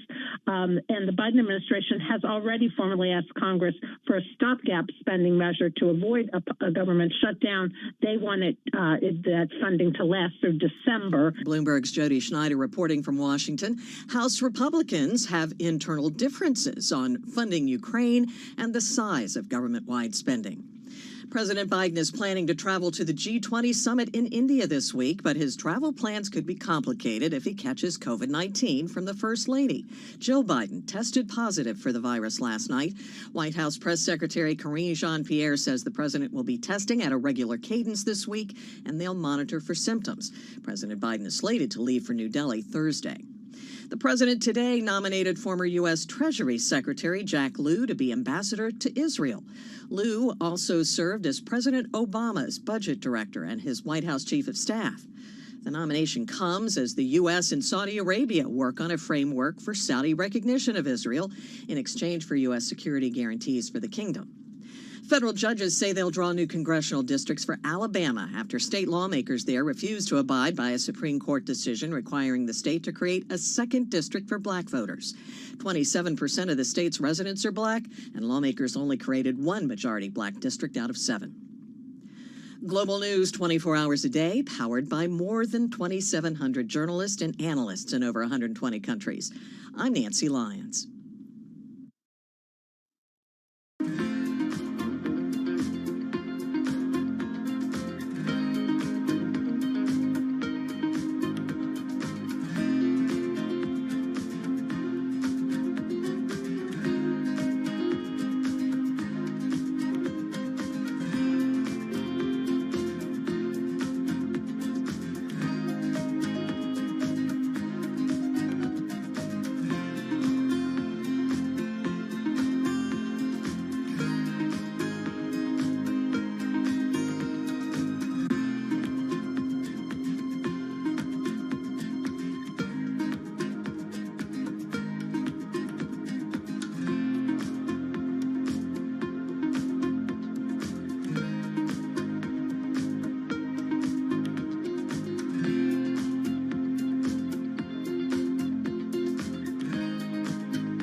Markets, headlines, and breaking news 24 hours a day at Bloomberg.com, on Bloomberg Television, and the Bloomberg Business app. This is a Bloomberg Business Flash.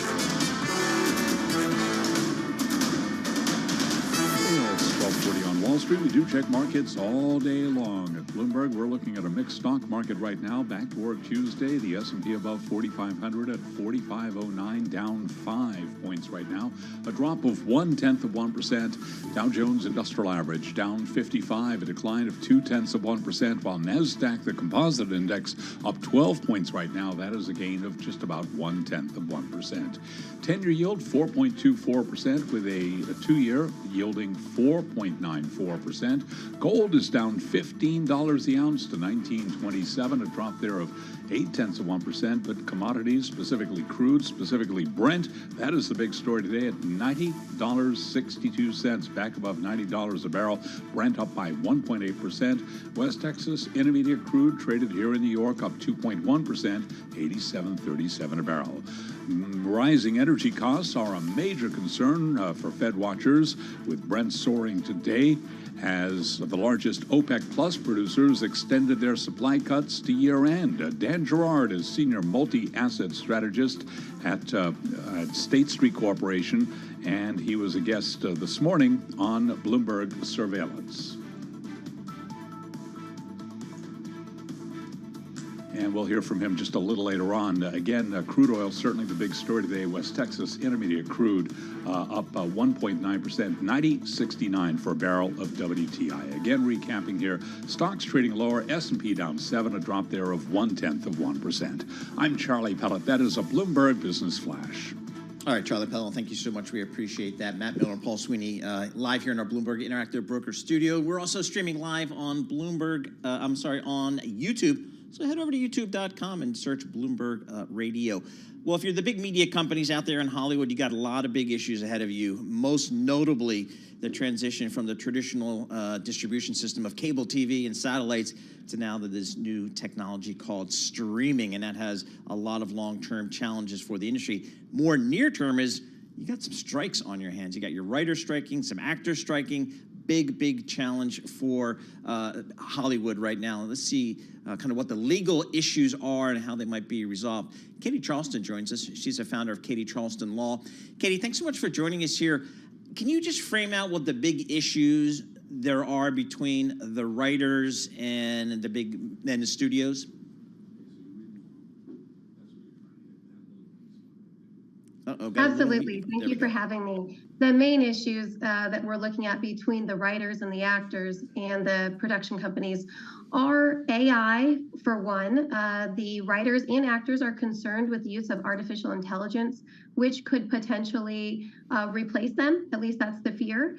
They are also concerned with residuals, which is a payment structure where typically they would receive residual payments every time a rerun was shown on broadcast television, which is different than what we have today in streaming. And the last main issue is that of compensation. They're looking for a better and complete compensation package with higher salaries and health benefits included. So I can understand both sides here. I mean, certainly from the creator's perspective, the actors, the writers, this AI risk is just really, you could paint it as existential here. Be that as it may, though, I would think this is something that smart lawyers like yourself could create some language to protect them no matter how the technology changes. Exactly, and that is really what should be happening. Artificial intelligence and its use in copying or duplicating the likeness of an individual will generally not fly. State law prohibits using the likeness of someone without their permission in general, but there are contract provisions, right? Each one of these writers and actors are able to negotiate their contracts and make sure that terms are in the contract that protect them from the use of their voice or likeness without their consent. Talk to us about copyright, because I thought copyright is really, for something to get copyright protection, I thought it has to be created by a human. Is that the case, and how does AI fit into that? That is correct. In fact, there was a recent federal court ruling that upheld a copyright the Copyright Office registration rejection of a piece of art that was generated by AI. And basically, the general rule is that you can only get copyright registration if a work is created by a human. And the production companies themselves are not going to want to use artificial intelligence like ChatGPT or Jasper.ai or any of these other tools to basically replace the actors or writers themselves. Because if there is not human authorship of these works, then the studios will not be able to make any money, right? Because they will not be able to get a copyright, which would then allow them to protect any kind of duplication or derivatives of their works, which brings them profit. So how about the other stuff that, I mean, writers and actors, they care about the compensation, of course, but they also care about awards, you know, Oscars and things like that. Can artificial intelligence, you can't, you know, something written by AI is not eligible for any awards, is it? Not as of today. However, I suppose that could change in the future. But as of now, I mean, it is these actual writers and actors, the humans involved, that are nominated and given the awards. So again, it just seems to this outsider that this is all something that can be negotiated. Why do you think we got to this point where they went on strike, and on strike for getting to be a long period of time now? Well, there's some things that have happened over the last several months, I think, that basically emotionally charged several groups of people. One being that there were some background actors that have come forward and said that they've been asked to be scanned completely so that they can be really duplicated and used without permission in perpetuity, meaning these actors, their identities will be used without any kind of compensation or terms involved. And so I think that's an emotionally charged trigger point. And I think it's a real fear for these people. You can see the genuine nature of the fear. It's unlikely that will ever be something that's upheld, especially without the consent of the individual. And again, it goes back to contract terms.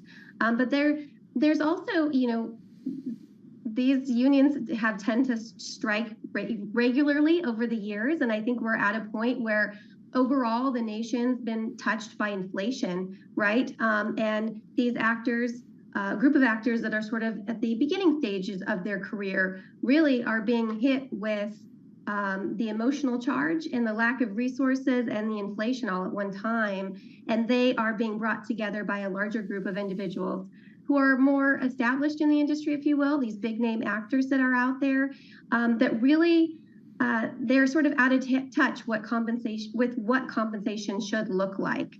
And so when you have these two forces joining together along with the emotional triggers, it really will create something like we're facing today with this strike. Is there, I mean, again, we're multiple weeks into this strike here. Is there any sense in Hollywood how long this will go, when it can be resolved? Because now you're getting to the point where, you know, shooting schedules are being materially adjusted here, and it's real money for both sides. Sure. I mean, it could go on for quite a while. Warner Brothers Discovery announced this morning that their outlook for profits for the year are down by a projected $500 million based on the strikes. And that sort of would assume that they're predicting that this will go through the end of the year. So, you know, this could continue on. Really, the two sides need to come together and talk. There are viable and reasonable arguments on both sides to be made. You've got these movie studios and production companies on one side where, you know, this is a business that's changing. It's an evolving industry where we're no longer looking at broadcast television where ads are generating these residual payments. We're looking at streaming services like Netflix and Hulu that allow low payment subscription options without commercials. So they are not generating that ad revenue to pay these residual payments. And, you know, overall, the industry just needs to come up with a better type of contract, and that could take a while to negotiate. All right, we'll have to stay on top of this story. Again, major news for the media companies and all the folks that work with them, all the stakeholders, quite frankly, involved in entertainment and content creation. Katie Charleston, she is the founder of Katie Charleston Law, getting us up to speed on some of the legal issues here. Again, it's we saw, as Katie was mentioning, Warner Brothers Discovery warns a $500 million hit to profit from the Hollywood strike. So it's getting real, and it's getting real very quickly for not just the media companies, but again, the actors, the writers, and everybody who is involved there. And we'll stay on top of that story. This is Bloomberg. Let's get some company news right now with Lisa Mateo. Thanks, Paul. Elon Musk is blaming the Anti-Defamation League for the slump in X Corp's social media advertising. Bloomberg's Ed Baxter has that story. Ad sales are still down 60%, Musk posting primarily due to pressure on advertisers mounted by ADL. He, in a series of posts, says it has been, quote, trying to kill the platform since he bought it, falsely accusing it and him of being anti-Semitic. Musk says it is a pro-free speech platform, but against anti-Semitism of any kind. He says he is as well. Now, Musk even threatened legal action. Meanwhile, Musk's Tesla may have some new competition. More from Bloomberg's Gina Cervetti. Mercedes-Benz has taken the wraps off an electric vehicle with a longer range than any Tesla model on the market. The company presented a near-production concept of its CLA sedan, rated to go more than 466 miles on a charge, beating Tesla's refreshed Model 3. Now, shares of Mercedes-Benz right now, well, they're down just a fraction. Tesla shares up more than 4.5%. And UBS Group executives are reportedly weighing options to renegotiate parts of a deal Credit Suisse struck for its securitized products business known as SPG. Credit Suisse made the agreement with Apollo Global Management in a last-ditch effort to save itself. Now, sources tell Bloomberg that UBS is not happy about some of those terms Credit Suisse accepted. Representatives for UBS and Apollo have declined to comment. Checking in right now with shares of UBS, they are up just a fraction, about 0.5%. Apollo shares up more than 2.5%. Those are the company stories we're following this hour. I'm Lisa Mateo.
This is Bloomberg Markets with Paul Sweeney and Matt Miller on Bloomberg Radio. All right, Matt Miller and Paul Sweeney live here in the Bloomberg Interactive Brokers studio. Looking at the markets here, pretty much unchanged on the S&P 500, down 0.1%, the Dow off 0.25%. NASDAQ actually up just fractionally there, so the yield's definitely higher today. The 10-year yield is now looking at 4.24%. That's up 6.5 basis points. The 2-year is up 6 basis points as well, 4.93. We're keeping an eye on the energy space. We got big movement again here in WTI crude oil up 2.25%, $87.46 for WTI crude oil. Right now, let's go to Nancy Lyons for world and national news. Thanks, Paul. A heat wave is expected to bring 100-degree temperatures to tens of millions of Americans this week. The eastern and central U.S. were sizzling over the holiday weekend, and temperatures are expected to remain in the 90s for many cities along the eastern seaboard. Attendees at Burning Man continue to leave Nevada's Black Rock Desert today. The terrain finally dried out enough for about half the estimated 70,000 festival goers to start leaving yesterday. The desert was turned into a muddy mess after an unprecedented rain event over the holiday weekend. Saudi Arabia is extending its oil production cuts through the end of this year. That announcement comes as U.S. gas prices remain stubbornly high, reaching the highest seasonal level in more than a decade. Bloomberg's Anne-Marie Hordern reports it is a concern for the Biden administration. They're nowhere near they were last summer when they hit above $5 a gallon, but they are trending towards $4 a gallon. That will be very difficult for this administration that is still dealing with inflation. Yes, the rate of inflation is slowing, but they're still dealing with inflation. This continues to show up in polls, and it's why the Americans give the Biden administration poor marks in the economy. Bloomberg's Anne-Marie Hordern reporting from Washington. Peter Navarro, the one-time aide to former President Trump, is in a courtroom in Washington today for the start of his trial for contempt of Congress. Navarro refused to adhere to a subpoena issued by the January 6th committee, requesting documents and testimony. Jury selection begins today, opening arguments expected later this week. The former leader of the far-right Proud Boys is due to be sentenced this afternoon for his role in planning the January 6th assault on the U.S. Capitol. Prosecutors are asking for the longest prison sentence yet for Enrique Tarrio, more than 3 decades behind bars. They claim he was trying to trigger a new American revolution. Global news 24 hours a day, powered by more than 2,700 journalists and analysts in over 120 countries.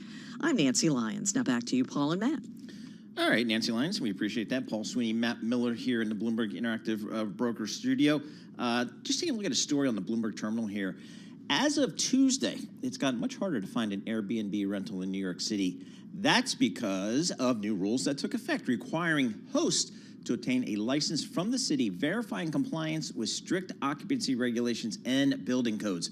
According to some property owners across the city, the Office of Special Enforcement was struggling to keep up with the backlog of these license applications ahead of the enforcement deadline. At stake is potentially millions of dollars in lost revenue for Airbnb in one of its biggest markets.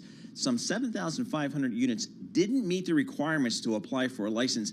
That's according to market analytics firm AirDNA. More than half of those listings are frequently rented and account for about 40% of Airbnb's income in New York City. That's according to AirDNA. In a lawsuit against the city over the rules, Airbnb said it earned about $85 million in net revenue in 2022 in the Big Apple. New York has been sparring with Airbnb for years over rules that prohibit rentals in most apartments for fewer than 30 days without a tenant present. AirDNA estimates that only 9,500 of Airbnb's 23,000 listings are legal. The city has said that registration law is necessary to crack down on unlawful rental operations by bad actors that subject guests to hazardous living conditions, force up rents, and destroy the fabric of neighborhoods. But many hosts have sided with Airbnb in opposing the new rules, saying they rely on the extra income to be able to cover housing costs in one of the country's most expensive rental markets. So we'll stay on top of that for the folks who like to use Airbnb in New York City. Could become a little bit more difficult. Sound On with Joe Matthew from Washington, D.C. That starts right now.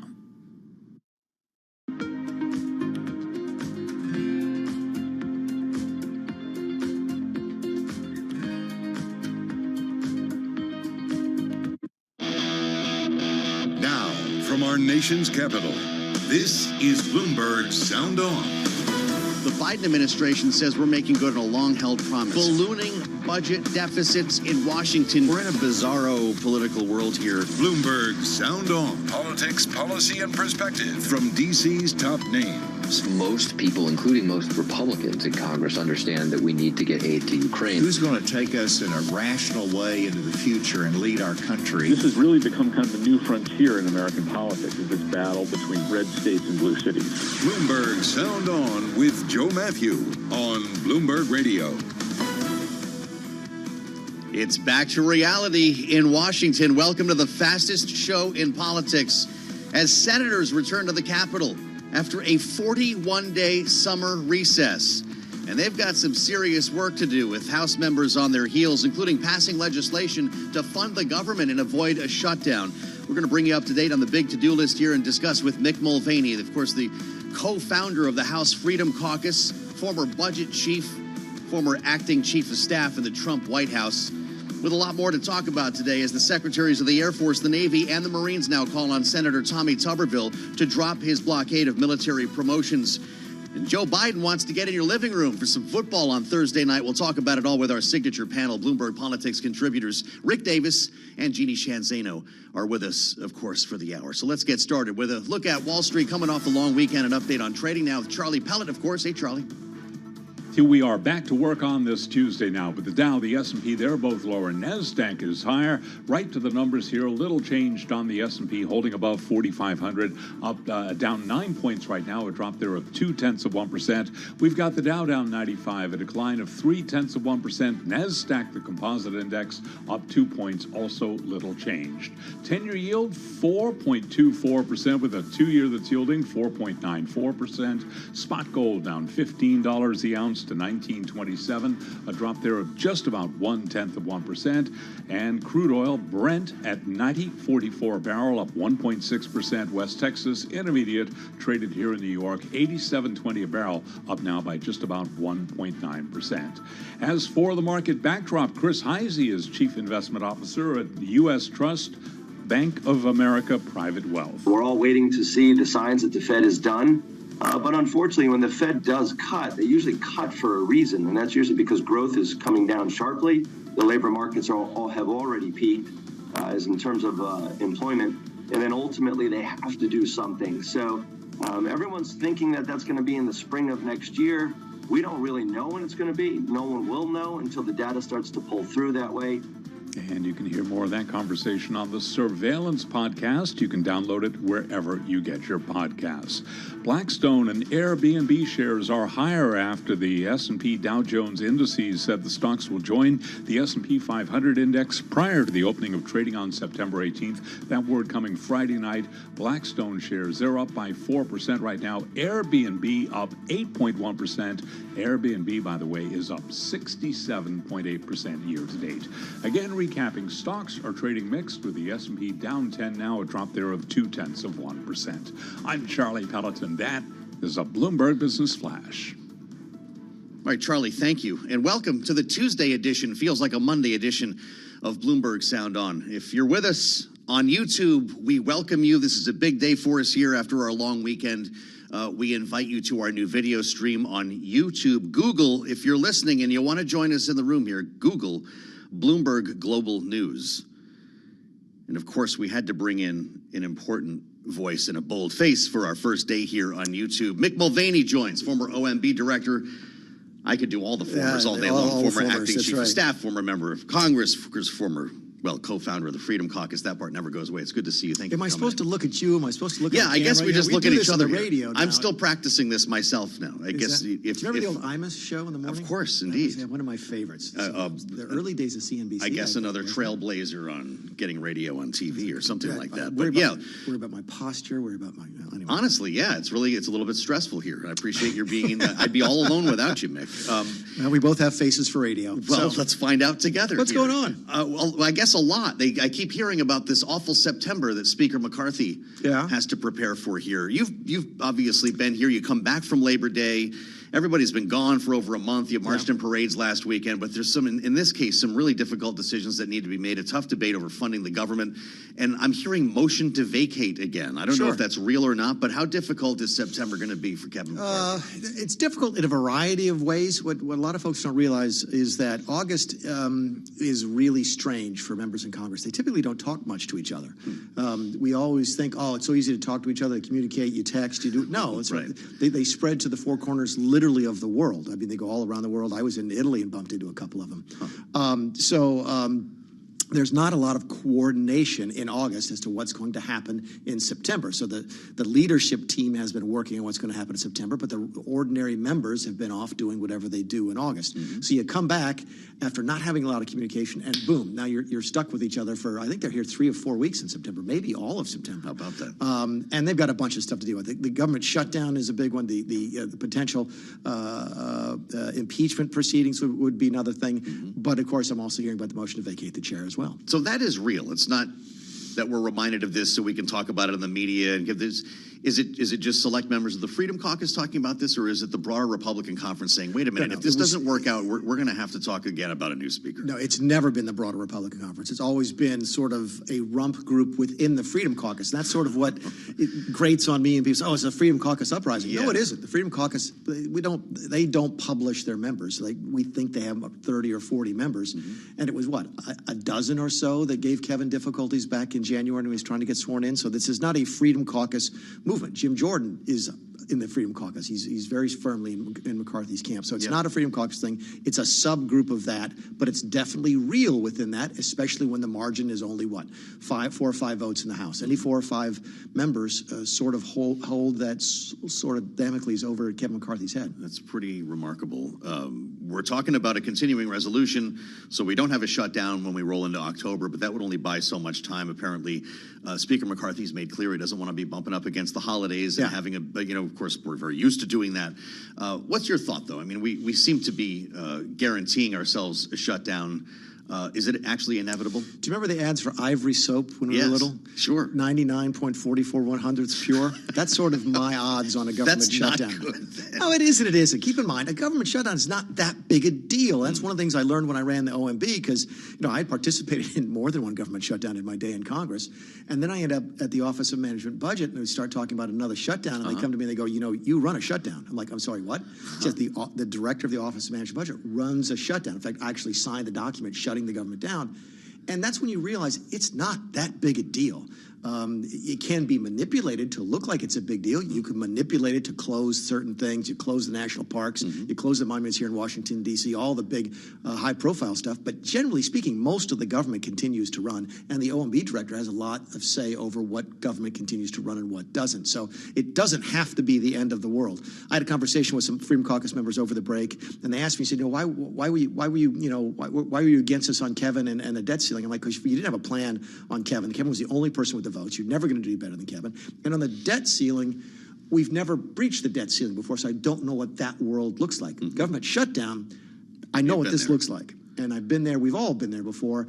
And I think Kevin sort of has to go through a little bit of a shutdown, if nothing else, to sort of boost his bona fides with the right-wing How about that? Now, of course, we're hearing as well from the likes of Marjorie Taylor Greene, I guess no longer in the Freedom Caucus, that we're going to tie this to an impeachment inquiry, that if there is a vote to launch an impeachment inquiry into Joe Biden, then I guess we keep the government open. This is why people hate Washington, right? They do, but that's a deal that a little bit beyond the pale. Well, people hate Washington for a variety of reasons. If you want to hate Washington, I got a list of reasons you can, right? But if the government's worth funding, can't we figure that out without triggering an impeachment inquiry? Well, yes and no. And here's what I tell people, is that there's only one bill every single year that really matters as a fiscal conservatives, and that's the spending bill. That's it. That's the only one that counts. You can do all the deals you want to on debt ceilings. You can have, sequesters like we did back in 2011, 2013. It all counts for crap. It doesn't count for anything. The only thing that counts is the annual spending bill, the appropriation bill, every single year.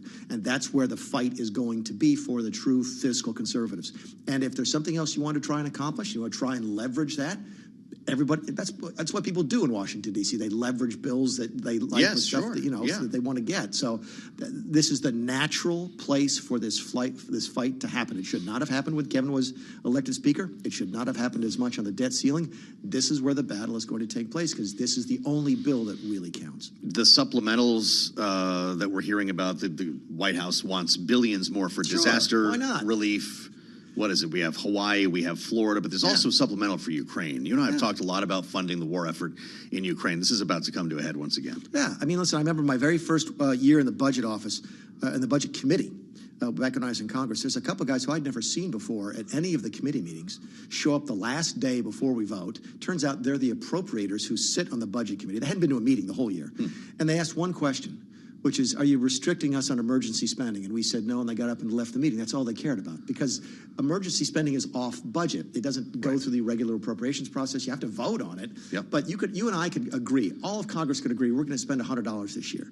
And we fight over that, and we agree on that. There's blood in the streets, everything. We agree we're going to spend $100. And then 2 days That's later— your debt ceiling deal. 2 days later, we can get together and say, oh, we want to spend another $60 on emergency spending. And that's it. And that's a separate negotiation. So, yeah, emergency spending is important. Supplementals are important. There's no question about it.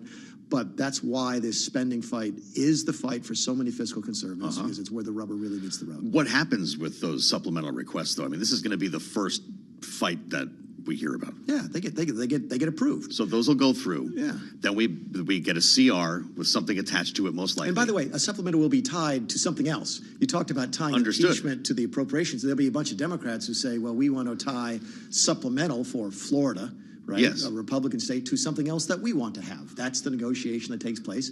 Is the reason that Washington— Is it called Ukraine? It could be. I don't know where Ukraine falls right now. It's really very interesting. It's becoming slowly one of those truly nonpartisan issues. There'll be folks who are against Ukraine in the Democrat Party, and a growing group who are against it in the Republican Party. The Wall Street Journal article this week about the loss of money, the corruption. Yeah. People forget, Ukraine before the war was one of the most corrupt countries in the world. We actually have special laws on the books in this country. I remember you answering some questions about that in the briefing. Right, on how we spend money in Ukraine, because it's just that corrupt. And so you've got fiscal conservatives in Washington now on the Republican side who are a little worried about spending more money. You've got war doves in the Democrat Party who might not want to spend this money. So yeah, it's morphing into a really interesting topic, because it's moving towards one of those things that doesn't fall neatly into partisan lines. This is a conversation that I'm sure is not going to get easier as the year goes on, particularly if this counteroffensive does not play out the way at least most wanted it to inside the Pentagon. There are doubts that they're going to be able to achieve goals. This almost becomes a political game here, where you want to invest in a winner, and if Ukraine does not look like one, what happens in Washington? Somewhere there may be a very intrepid Bloomberg reporter who's trying to figure out how many Ukrainian leaders have bought overseas residences in the last 2 years. How many a friend of mine in Italy who says that his neighbors used to be Russian oligarchs, now they're Ukrainian oligarchs. So there's all sorts of that stuff. How much of that suggesting they're taking American dollars and you put two and two together. You got stories about corruption, about money they can't find, about replacing the defense minister. There's going to be. Listen, Ukraine is a sloppy, messy thing, and the war just made it even sloppier and messier. So it will continue to be. It will become a more divisive issue as we go forward. Then how about calls for an audit? If you're Speaker McCarthy, say, look, we're ready to fund this war effort. Remember, he said it wasn't not another dollar. It was no more blank checks. And that seems to make him different than Marjorie Taylor Greene and Matt Gaetz. Yeah, and that's fine. And nobody likes blank. Well, that's not true. Folks love blank checks in Washington, D.C. Well, some Republicans don't like them. So it's the right thing for Kevin to say. I don't know. I'm putting on my old Freedom Caucus hat on and say, okay, Kevin, I'm all for an audit. I want to pick the auditor. Okay. I want to be involved. I want to be able to trust the auditor. I don't want the Europeans to do it. I certainly don't want the Ukrainians to do it. I want to do it, and that's fine. As long as it was American, in other words. As long as there's some accountability. Look, you're going to talk about the Republicans are going to want to talk about spending less. They're going to want to start having that conversation. And when you're spending so much money in a foreign nation on a foreign war, that's one of the natural places to sort of look to, which is, look, I don't want to start reducing spending domestically until we take a real hard look overseas. It's the right conversation to have. We're spending time with Mick Mulvaney here on Bloomberg Sound On. If you want to join us here on our YouTube simulcast, something new today, jump in, Google Bloomberg Global News. The link will be right there. You'll be a fly on the wall. Does Google with us sponsor here. you? Is there a reason you're dissing Bing or DuckDuckGo? Should I tell them to Bing Global? I don't know if Google advertises here, on this. If they Google should, we or should. Bing Bloomberg Global News. That should answer your question. If only they would. Is Google going to lose their? They're going to lose their trademark just like Kleenex and Xerox and all that stuff. I doubt that, don't you? Yeah. I think it's out of the bag.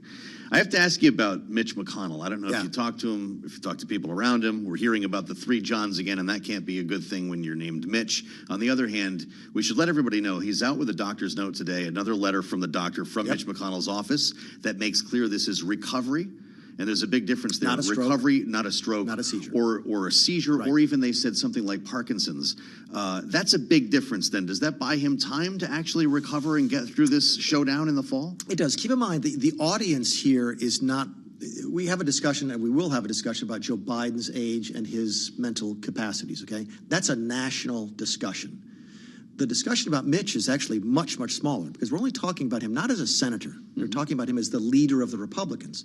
So there's what? There's 49 of them who actually have a say in this. That's the universe of people who are following this. No one's talking about kicking Mitch McConnell out of the Senate because of his health issues. They're questioning whether or not he has the ability right now to be the leader of the Senate. So you got to put yourself in the shoes of an elected Republican senator, and you ask yourself, okay, is he still capable of doing what we need him to do? And the answer is probably yes right now. If this turns out to be short term, then it's probably not that big a deal. Plus, he's got an excellent staff he can rely on. We all know what we're doing anyway. It's not like we're going into an election year or something like that. So right now, he's probably got time to prove that this is recovery and he's going to be fine. If it goes on 4, 5, 6 months, or you see 4 or 5 more episodes, then the members themselves start to say, "Hey, Mitch, look, we've got a really good bench here. Get healthy. You stay in the Senate. Maybe you come back in leadership now. But for right now, we need someone else to take over." But I don't think that conversation takes place for several months. In the meantime, you're out with a column today at The Hill. Too old to serve? The headline, "A Cause Worth Amending the Constitution." We only have a minute left. How would you do it? There's pretty simple. Have an age maximum in the Constitution. Pass a constitutional amendment, which we used to do relatively frequently. We haven't done it now in more than 50 Imagine the years. debate over arriving at that age. That's exactly right. And we all know 75-year-olds who are in better shape than you and me. But we also know 75-year-olds who are not. And the question becomes, is there some common ground, Democrats, Republicans, independents alike, and say, you know what, we've had enough experience with older people in our own personal lives. Maybe we shouldn't have a president over 75. Maybe we shouldn't have a Supreme Court justice over 75. Maybe we shouldn't have a U.S. senator over 75, and just have a mandatory retirement age for those positions. That's your age, though, 75. Pick a number. It's the That debate would be I'd like the to argument, have. I guess. The argument, yeah. As opposed to a cognitive test or something more personal. It's something that's hard to, it's subjective, yes. You picked quite a time to write it. We've got new numbers out in the Wall Street Journal, a new poll today that really illustrate the concern around Joe Biden's age, and something we're going to talk about coming up with our panel. Mick Mulvaney, it's great to see you. Thanks for coming back. It's great to see you live in person and on TV. Let's do it again next week. This is Bloomberg.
markets, headlines, and breaking news 24 hours a day at Bloomberg.com, on Bloomberg Television, and the Bloomberg Business app. This is a Bloomberg Business Flash.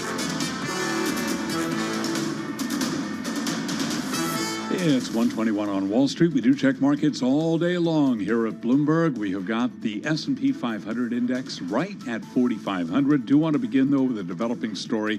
Headline from the Bloomberg Professional Service.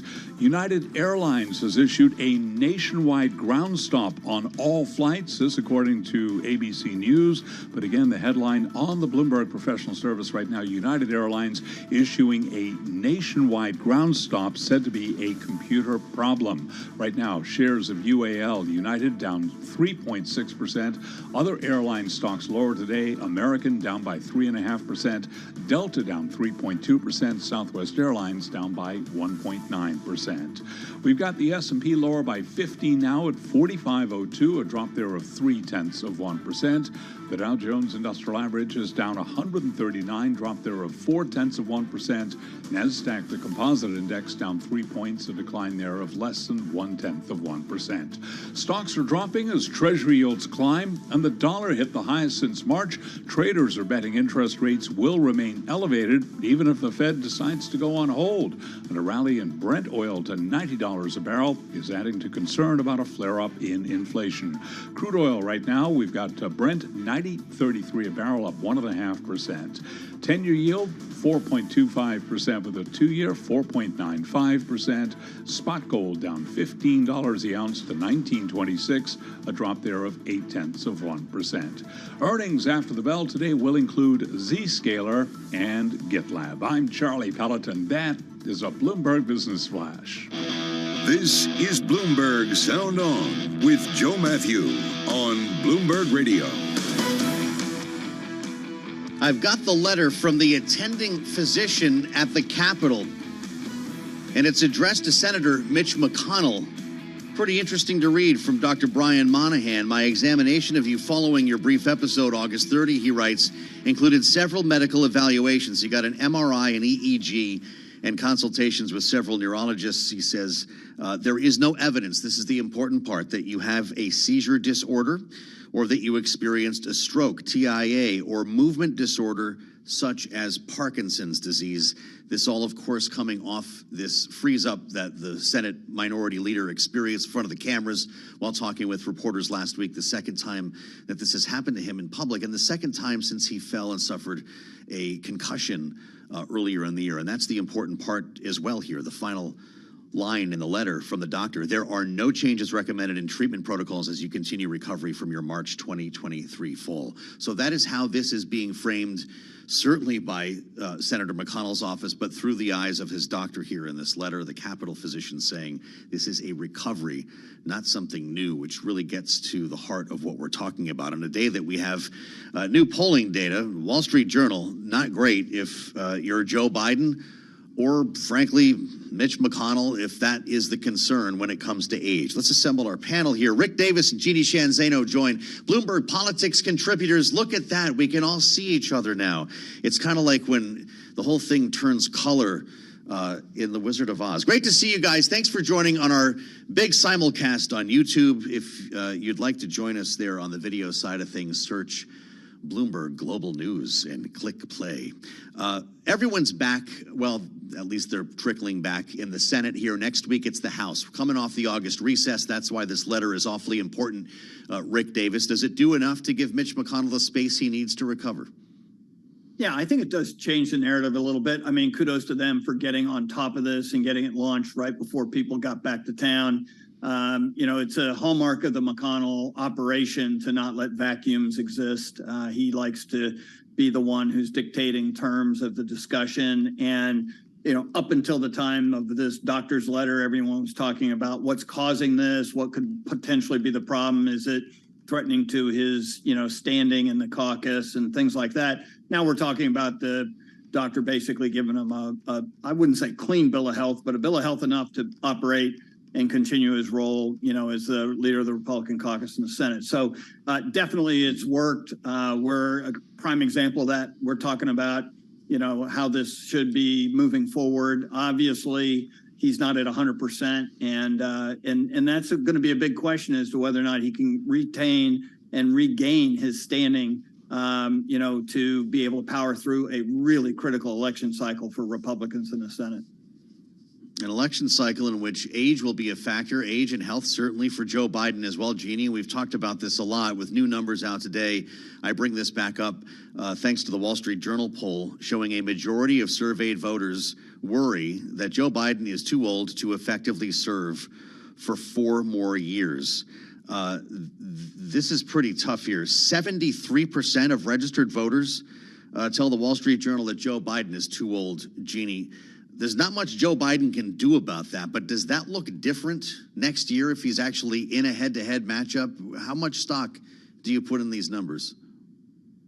First of all, Joe Matthew and Rick Davis live and in person. I'm very excited to see you. I think the numbers all around were very bad for everybody except Donald Trump. That includes all of his Republican opponents. He's 46 points ahead of Ron DeSantis. He's up from where he was before some of these latest indictments.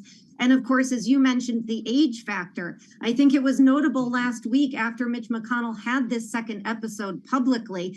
It was Joe Biden who was his most forceful defender out there for the obvious reason that the campaign on Biden's side does not want the issue of age to continue to haunt it. But of course, these numbers reinforce what we heard last week from the AP NORC poll. This is a huge concerning factor for the campaign, including for Democrats. I was almost close to saying over the weekend, I think this is likely more important, and I've never said this before, Joe, than the economy for the Biden campaign going into the election next year. Now, they're both equally fraught, as we know, looking at these numbers, but age is something he simply cannot turn around. So they're going to have to continue to do what they've been doing, which is to say, watch him. And one thing we do know about Joe Biden, not Joe Matthew, Joe Biden, he's continued to be underestimated, and he's come through, as have you, Joe, but he's come through. So, there is that possibility. And I think that's what they're banking on. Got to keep our Joes straight here, Jeannie. I want to ask you both about this new ad that the Biden campaign is launching. But do you agree with Jeannie on that, Rick, that age could actually top the economy as an issue for Joe Biden here in this election?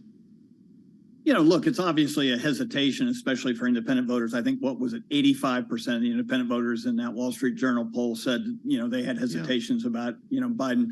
But at the end of the day, the election will turn on the economy. There's not going to be a replacement to Joe Biden. He is firm control of the Democratic Party, and he's the nominee. And so they're just going to have to figure out what they can do, have lots of beach photos with him, hopping around. Mm-hmm. But the bottom line is people are going to vote on the economy, and that's what this ad that you're just describing really tries to hit home. A $25 million campaign here to focus on the president's economic record that will last through December, apparently. The ad, I've got a 30-second version of it here, debuts with the football game. People want to sit down and watch Thursday Night Football, the big season opener. They're going to have to hear and see Joe Biden. They said millions would lose their jobs and the economy would collapse. But this president refused to let that happen. Instead, he got to work, fixing supply chains, fighting corporate greed. Fixing supply chains. They go through all of the exercises that we talked about here in trying to fight inflation, growing jobs, and so forth. You see the president striding down the colonnade at the White House with Vice President Kamala Harris at his side. Will this actually improve people's thoughts on Bidenomics, if we're going to call it that, Jeannie, or annoy them that he's interrupting their football game? I think they have to do this. It is a big ad buy. It's critically important because one thing that we do know is that his strong record on the economy is not being reflected in the polling as much as they've gone out and tried to sell Bidenomics. And I think critically important about this ad buy, and a particular concern to Democrats as we look at these numbers, is the reality that you have to look at young people, Hispanics and Latinos and African Americans. If Biden doesn't hold them as big as he did in 20, he's going to have a big problem, hence the Wall Street Journal matchup with Trump. And so a lot of this ad spending is geared towards those folks who are critically important to the constituency, and his numbers there have long been shown to be dropping off. So that is of a big concern, and it's rightly so. So he's got to push this out there. They hope it's going to change minds. But I do think one big issue here they need to focus on are interest rates and housing. All of this coupled with the student loan repayment that's just gone back into effect is troubling for a lot of these constituencies that he needs to win in large double digits in order to hold in 24. Got to work is the name of the ad, Rick. Will people see it or hear it that way? I think it's his pitch, currently for, why his administration to date is, doing its best in a difficult economy. And I think that he has to do more of this, frankly. I mean, we've been talking about this for a long time. His numbers are completely underwater on his job approval for the economy, handling the economy. And he cannot win re-election against, I don't care who you put up against, unless he improves those numbers. And as Jeannie said, all across his constituencies. I mean, it's not just people who care about the economy. It's virtually every voter is going to basically give him a scorecard. Either he navigated his way through inflation and the economy, or he didn't. And if he didn't, likely they're not going to vote for him. Well, Rick Davis, Jeannie Shanzano, great analysis. And as we look at the top line numbers on this Wall Street Journal poll, as far as the horse race is concerned, specific to the Republican presidential nomination, Trump 59, DeSantis 13, Ramaswamy 5, Haley 8, interesting, and the rest in the 2 to 3% range. I'm Joe Matthew in Washington. Thanks for joining us on Sound On. Let's get you up to date on world and national news now. Nancy Lyons has that in the Bloomberg 99.1 newsroom in Washington. Hi, Nancy. Thanks, Joe. United Airlines has issued a nationwide ground stop, and the FAA says it's over a computer issue. We'll keep following developments. United shares are down 4% on the news. A 3-judge panel says if Alabama refuses to follow a Supreme Court ruling to redraw new, more racially balanced congressional districts, then it will. Bloomberg Law host June Grasso says the judges are deeply troubled that Alabama lawmakers flouted their instructions to create a second majority black district. Alabama is expected to appeal the decision to the Supreme Court. But remember, back in June, the Supreme Court upheld the panel's finding that Alabama's map had likely violated the Voting Rights Act. And here the state legislature was openly defying the court's order. Bloomberg Law host June Grasso. The United Auto Workers Union and Detroit's big 3 automakers are struggling to reach a new contract, but President Biden says he's not worried. The union's 150,000 members are threatening a strike against General Motors, Ford Motor Company, and Stellantis. But President Biden said before a Labor Day speech in Philadelphia that he didn't think it would happen. There are significant differences between the two sides over pay and benefits and a transition to electric vehicles, and that's raised concerns about a potential work stoppage after the current contract expires on September 14th. In Washington, I'm Amy Morris, Bloomberg Radio. Global news 24 hours a day, powered by more than 2,700 journalists and analysts in over 120 countries. I'm Nancy Lyons.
markets, headlines, and breaking news 24 hours a day at Bloomberg.com, on Bloomberg Television, and the Bloomberg Business app. This is a Bloomberg Business Flash.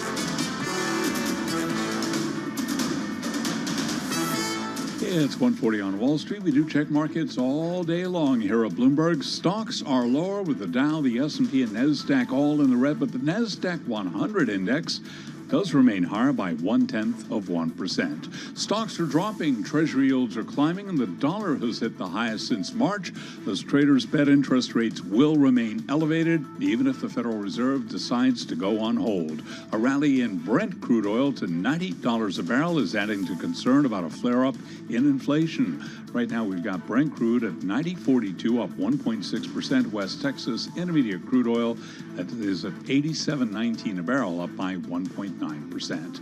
The S&P is down 13, a decline of 0.3%. The Dow right now down 133, a drop there of 0.4%.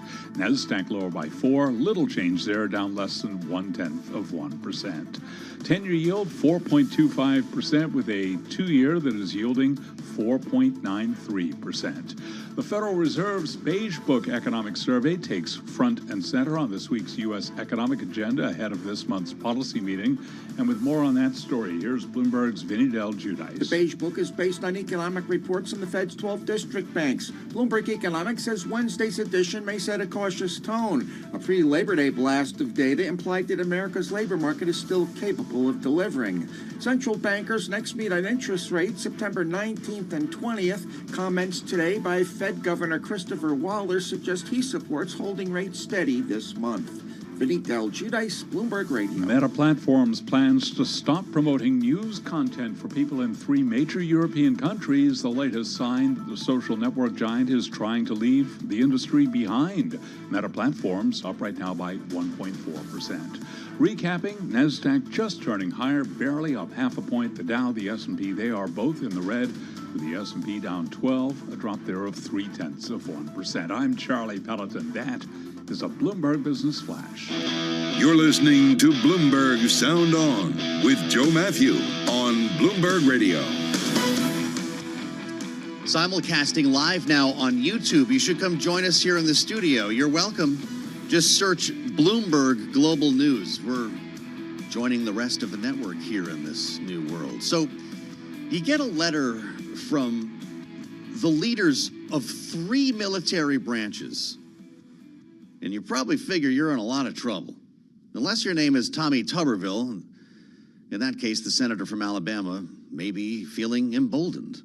This, of course, all has to do with the blockade. Remember, we talked about this quite a bit before the August recess. Blockade of military promotions that this lone senator is holding in place in objection to abortion policy at the Pentagon.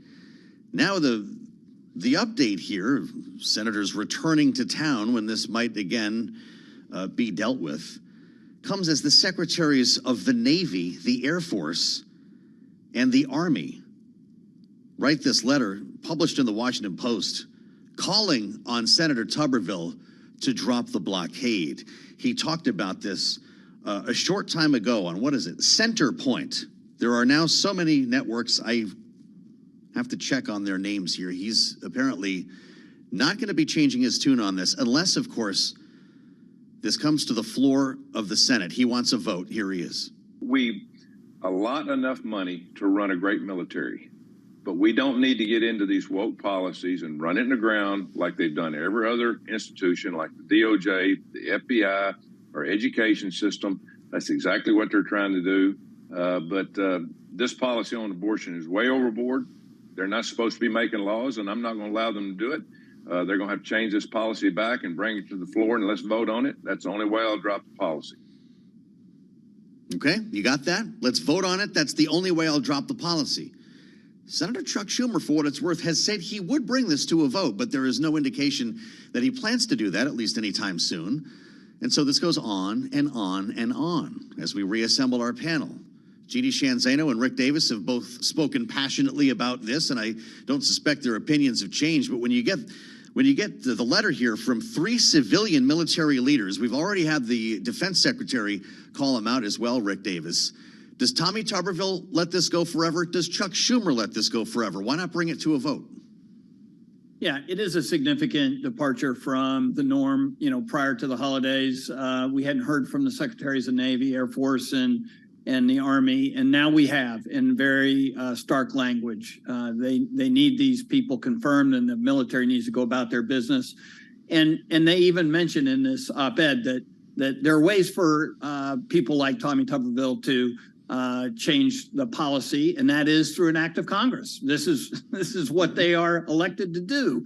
And so the fact that he is now, Tuberville, saying that he's willing to take a vote is a bit of a change in his approach. He wanted to try and get this done just as a deal in exchange for lifting his hold on all these over 300 nominations that are waiting for confirmation. So, the question now is whether or not Schumer is willing to play ball with him.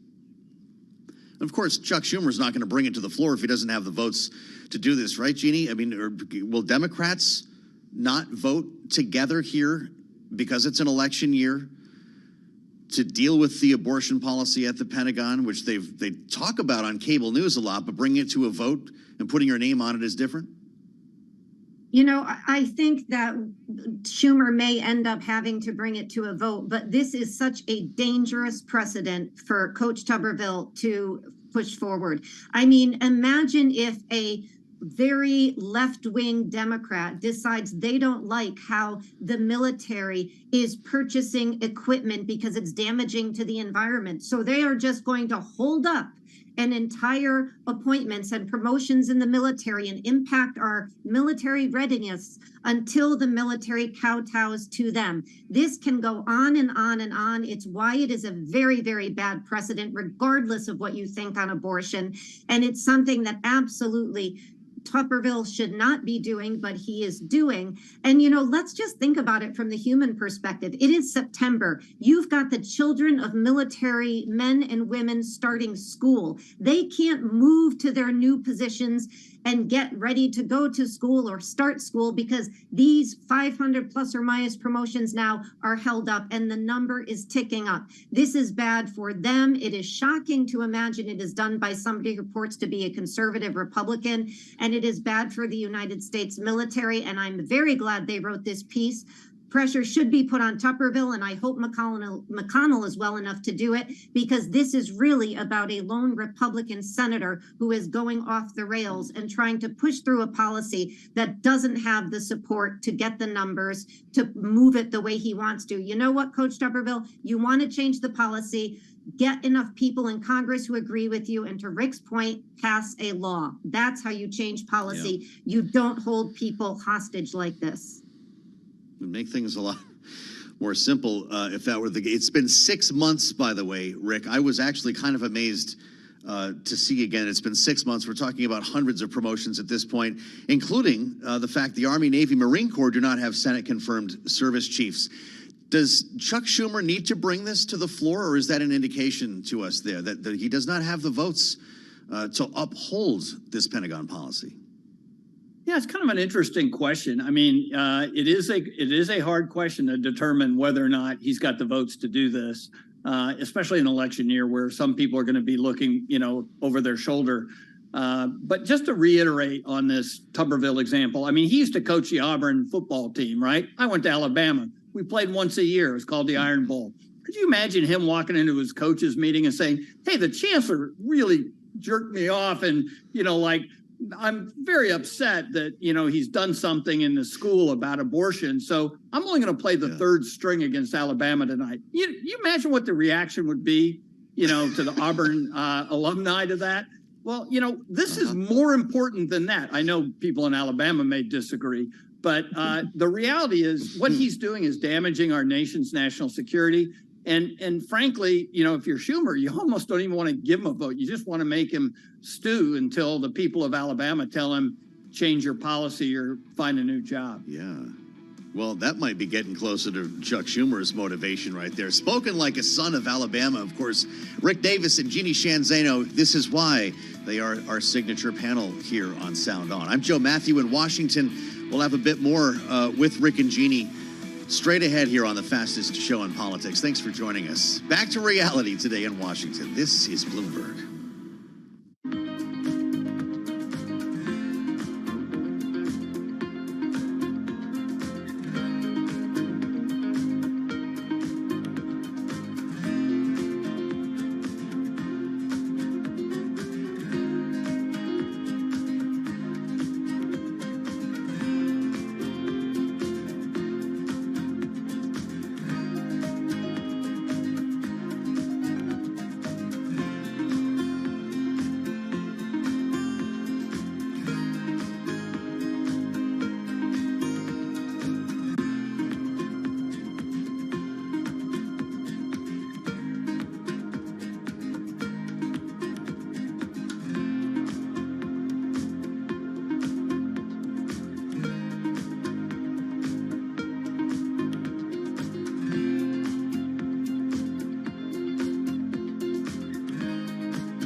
your company news headlines on Bloomberg Radio. From Bloomberg World Headquarters, I'm Charlie Pellet, just getting word from the FAA that United Airlines ground stop has now been canceled. A few minutes ago, we learned that there was the ground stop in effect because of an unspecified computer issue, but now the FAA is saying the United Airlines ground stop is canceled. Brent oil has rallied to above $90 a barrel for the first time since November as key OPEC Plus producers extend supply cuts that have tightened the crude market. Saudi Arabia extended its unilateral production cut by another 3 months as the kingdom seeks to support a fragile global market. Oil shares today, they are advancing. ExxonMobil up by about 0.7%. ADRs of BP up 1.1%. CVX, I should say, Chevron Corp up by 1.4%. EOG Resources up 2.5%. Pioneer Natural up by about 1.8%. Ørsted of Denmark says it is prepared to walk away from projects in America unless the White House guarantees more support. Earnings after the bell today will include Zscaler and GitLab. And as we have been reporting, ByteDance's TikTok has hired a UK firm to audit its data controls and protections in Europe as the Chinese-backed app seeks to ease concerns over practices that have led to bans across the continent. And those are some of the top stories that we're following for you at this hour, and this is Bloomberg. This is Bloomberg Sound On with Joe Matthew on Bloomberg Radio. We're live from Washington and now simulcasting on YouTube. Hope you'll join us. Search Bloomberg Global News. Click away. You'll be with us right here in studio on the fastest show in politics. And coming up, we're going to be joined by Congressman Don Beyer of Virginia for an important conversation as lawmakers begin to come back to town. Right now, let's bring you up to date. World and national news. Nancy Lyons has that in the Bloomberg 99.1 newsroom in Washington. Hi, Nancy. Thanks, Joe. United Airlines planes are back in the air after a short ground stop over equipment issues. The Federal Aviation Administration says United was unable to contact flight dispatchers using normal means. But now on its website, the FAA says the ground stop has now been canceled. We have an update on Senate Minority Leader Mitch McConnell's health after 2 very public freezing episodes in as many months. Congress's attending physician, Brian Monahan, says he examined the 81-year-old after his latest episode using brain MRI imaging, an EEG study, and consults with several neurologists. Monahan says there is no evidence McConnell has a seizure disorder, suffered a stroke, or is experiencing a movement disorder like Parkinson's disease. McConnell's health has been under growing scrutiny after he fell in his home last March. Monahan says he's recommending no changes to the senator's treatment protocols as he continues his recovery. In Washington, I'm Nathan Hager, Bloomberg Radio. Former President Donald Trump advisor Peter Navarro is in court today, facing trial on 2 misdemeanor counts of contempt of Congress. He refused to testify or provide documents to the January 6th committee. Heading into court this morning, Navarro predicted this case would be heading to the Supreme Court. He says it's about the constitutional separation of powers and executive privilege. I am the first senior White House advisor ever to be charged of this crime. Navarro says he declined to cooperate with the bipartisan committee because Trump, even though he was no longer president, broadly invoked executive privilege in conversations with him. Former Proud Boys leader Enrique Tarrio is being sentenced this afternoon for his role in the January 6th Capitol riot. He's the last of 5 convicted Proud Boys to receive his sentence for seditious conspiracy. Prosecutors are seeking 33 years behind bars. Global news 24 hours a day, powered by more than 2,700 journalists and analysts in over 120 countries. I'm Nancy Lyons. Now back to you, Joe. Nancy, thank you. A lot of talk about the likability contest on the campaign trail for the Republican candidates. Remember Ron DeSantis, who's not got the greatest numbers when it comes to likability, interfaced with a young child who was having an ice cream, and he said, well, there must be a lot of sugar in that. And that prompted a lot of folks to say, he can't do this. And other folks to say, Vivek can. Listen to Vivek Ramaswamy on the stump. He's holding a town hall in New Hampshire. This has gone viral as a 10-year-old has a question about foreign policy. It's less about the policy, more about the way he handled a young potential voter. I have a question, sir. I'm excited for it. Hi. When you're president, what are you going to do what are you going to do when China attacks Taiwan? Oh, that's the toughest question all day. Came from, what's your name? Grace. Grace, and how old are you? 10. Let's give Grace a round of applause. All right. I love that. So, as I mentioned, less about the answer, more about the way he handled Grace, the 10-year-old. By the way, Jeannie put this in front of me, so we'll start with you, Jeannie Shanzano. Is there a lesson here for other candidates watching Vivek with a 10-year-old? Yeah, I think Grace is going to be all of our bosses pretty soon. So I love this piece. I believe you. Yeah, don't sugar shame children if you're around DeSantis. And, Vivek Ramaswamy, we also have a clip of him, 18, asking Al Sharpton a question. Isn't Grace right? is turning it around, and boy, does he handle it the right way. A lesson for DeSantis, for sure. And I don't everybody know who else we should talk with. Who do we want to talk with more, Rick? Vivek or 10-year-old Grace? You hear the way she asked that question? No, I'm all about Grace, too. I want to make sure she's eyeing office in higher land. Just can't imagine what her parents must be telling her at dinner. By the way, China's going after Taiwan. Ask Vivek. Rick, Jeannie, thank you so much. Great to have both of you here. Bloomberg Politics contributors, our great panel, and our friends on Sound On. You even get to see them this time. Join us on YouTube. I'm Joe Matthew. Hour 2 of Sound On starts now.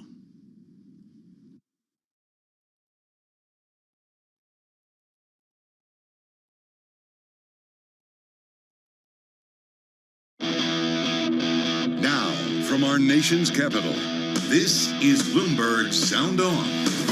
We're talking about red and blue division within states. How busy is Donald Trump's legal team going to be? Is the economy stupid? Is that actually what will decide this race? Bloomberg Sound On. Politics, policy, and perspective from D.C.'s top names. Federal spending combined with too lax monetary policy has produced this 40-year high in inflation. China policy is driven basically by domestic politics. American families are finding themselves further behind the 8 ball. To get anything done in this Congress, it's going to have to be done in a bipartisan way. Bloomberg Sound On with Joe Matthew on Bloomberg Radio.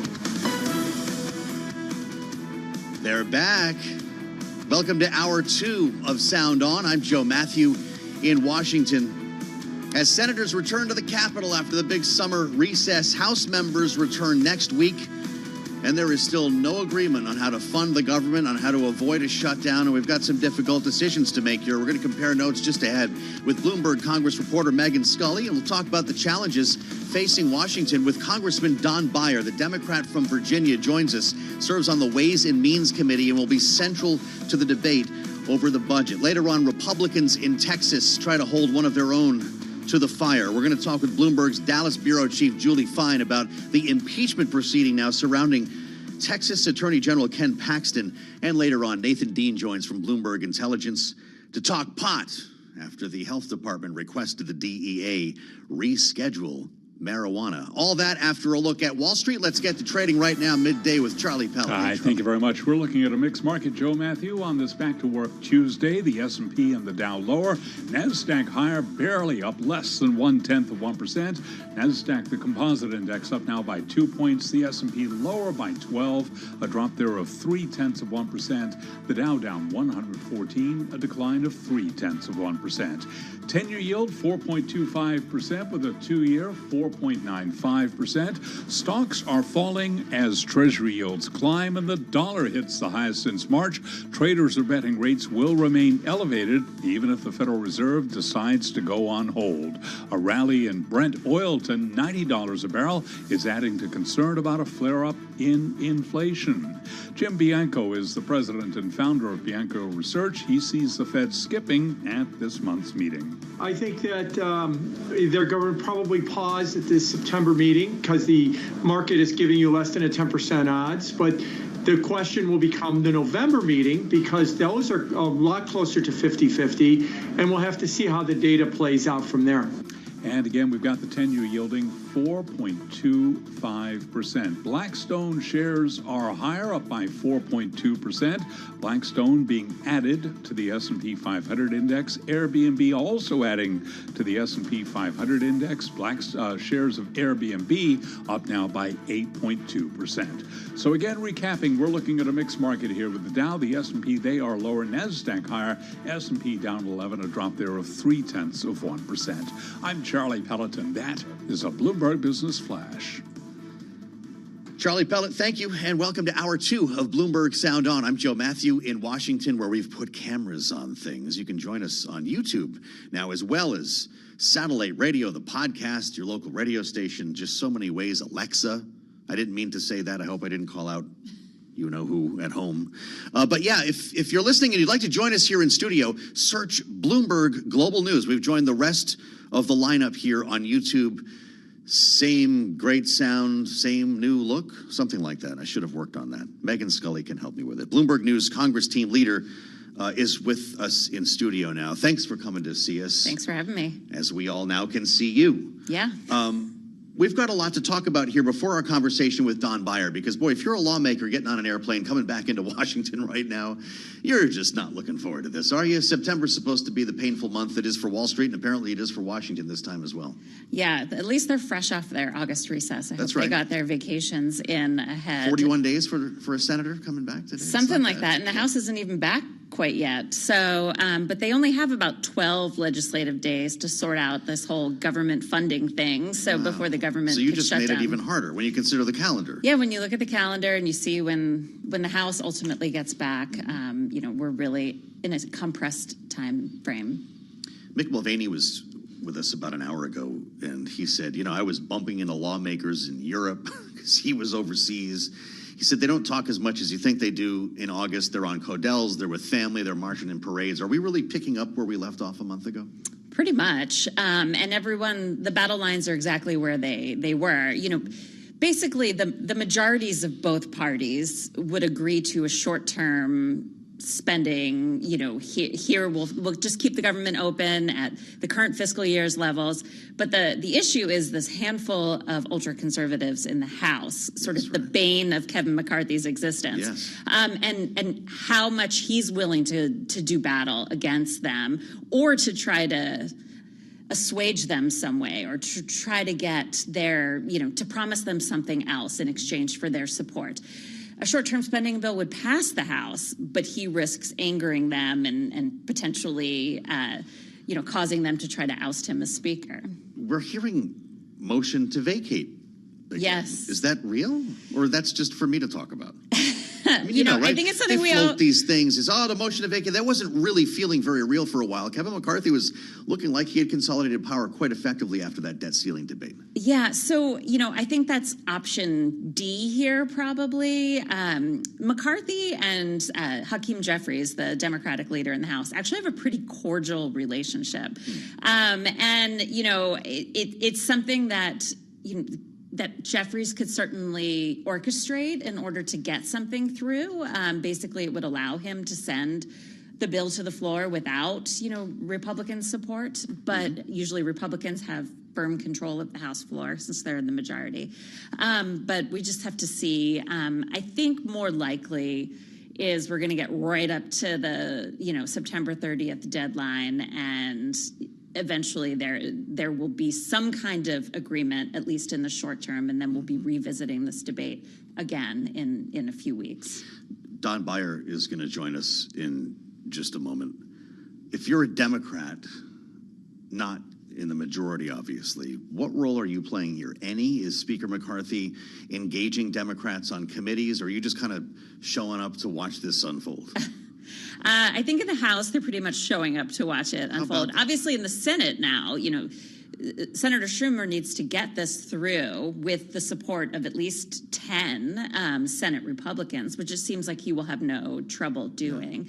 So there is a lot of orchestration going on there to try to get it through the Senate as quickly as possible, to then give the House the time it needs to do its maneuvering. And so you're just going to be breathless, I guess, for the next month, and then we'll check back in, right? The fiscal year ends October 1 for all of you playing September along in your home 30th game. at midnight, yeah. Should have said that. Would be October October one is what I should have said would be the shutdown date. Yes. There is an expectation for a short-term solution. Now we're looking at potentially November, December as the trouble area. Happy holidays. Okay, right? that's what I thought you were going to say. No Thanksgiving plans. Thank you, Megan. Great to see you. Megan Scully is the team leader here at Bloomberg News for covering Congress. Imagine that. We've got the important people coming in here on Sound On, like Don Beyer. He's with us now. I can't imagine how long it's been. The congressman from Virginia's 8th District serves on the Ways and Means Committee, the Joint Economic Committee. And if you live anywhere in the Washington, D.C. area, you know the name just from the dealerships. Congressman, it's great to have you back. You probably heard my conversation with Megan. Thank you for being here. The two questions everyone is asking, which ought to say a lot about the state of things, is the government going to shut down, and is Kevin McCarthy going to get fired? Do you want to take a stab at either? Those are good. By the way, I thought the interview with Megan Scully was great. She's very good insights. And I don't want to repeat everything that she said, but she was right on the button. The challenge, I do think, though, that we Democrats in the minority in the House will have work to do. Among other things, we're going to have to really amplify and get the message out that a MAGA shutdown will be terrible for the country, terrible for federal workers, terrible for all the things that government does for the American people every single day. And I also think, as you have talked, Joe, that Kevin McCarthy, Speaker McCarthy, is going to have to find a bipartisan deal to do this, which means he's going to need at least as many Democrats to vote for this continuing resolution as the Freedom Caucus members that he loses on the Republican side. Do you talk to Speaker McCarthy? Does he speak, a lot with Democrats? Do you have a relationship with his office, or do you really feel like you're reading about this in the news? No. I have not talked to him during this very long break. I think ours will be 48, 49 days. It's the longest break in my entire life. It's weird and not good. I talked to the speaker a number of times. It's a friendly relationship, but I'm not the Democratic leader. And I think his conversations with Hakeem Jeffries and Catherine Clark are the really important ones. And I am pleased that they seem to get along pretty well. And we're going to need them. The country's going to need them to get along. Mm-hmm. This is going to come down to a continuing resolution.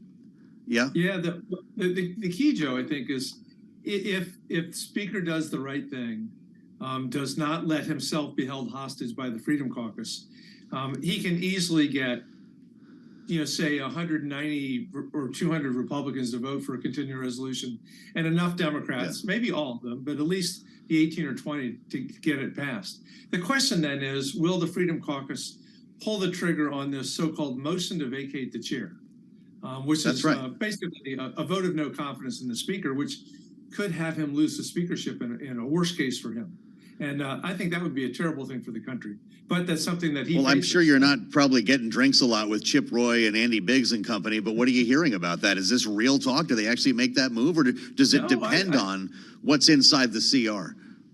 It somewhat depends. I think the 3 or 4 things that they're asking for are non-starters for all the Democrats and most of the moderate and sensible Republicans. They're asking for things that, like basically slashing the budgets of the Department of Justice and the FBI. This from supposedly the law enforcement folks. It's just craziness. But I also know that Chip Roy and some of those guys are Andy Biggs. They are true believers. Yeah. They're not just out about raising money for their campaigns. And because they're true believers, they're not likely to compromise. I'll add another name here. I don't know if you'd refer to Marjorie Taylor Greene as a true believer. She was thrown out of the Freedom Caucus, so maybe not. But she's floating this idea, and she's not the only one, that we actually tie government funding with a vote on an impeachment inquiry or just the fact that there would be an impeachment inquiry into Joe Biden. Is that actually is that what this comes down to? We're going to unlock government funding based on an impeachment inquiry? Well, first of all, that's really stupid politics.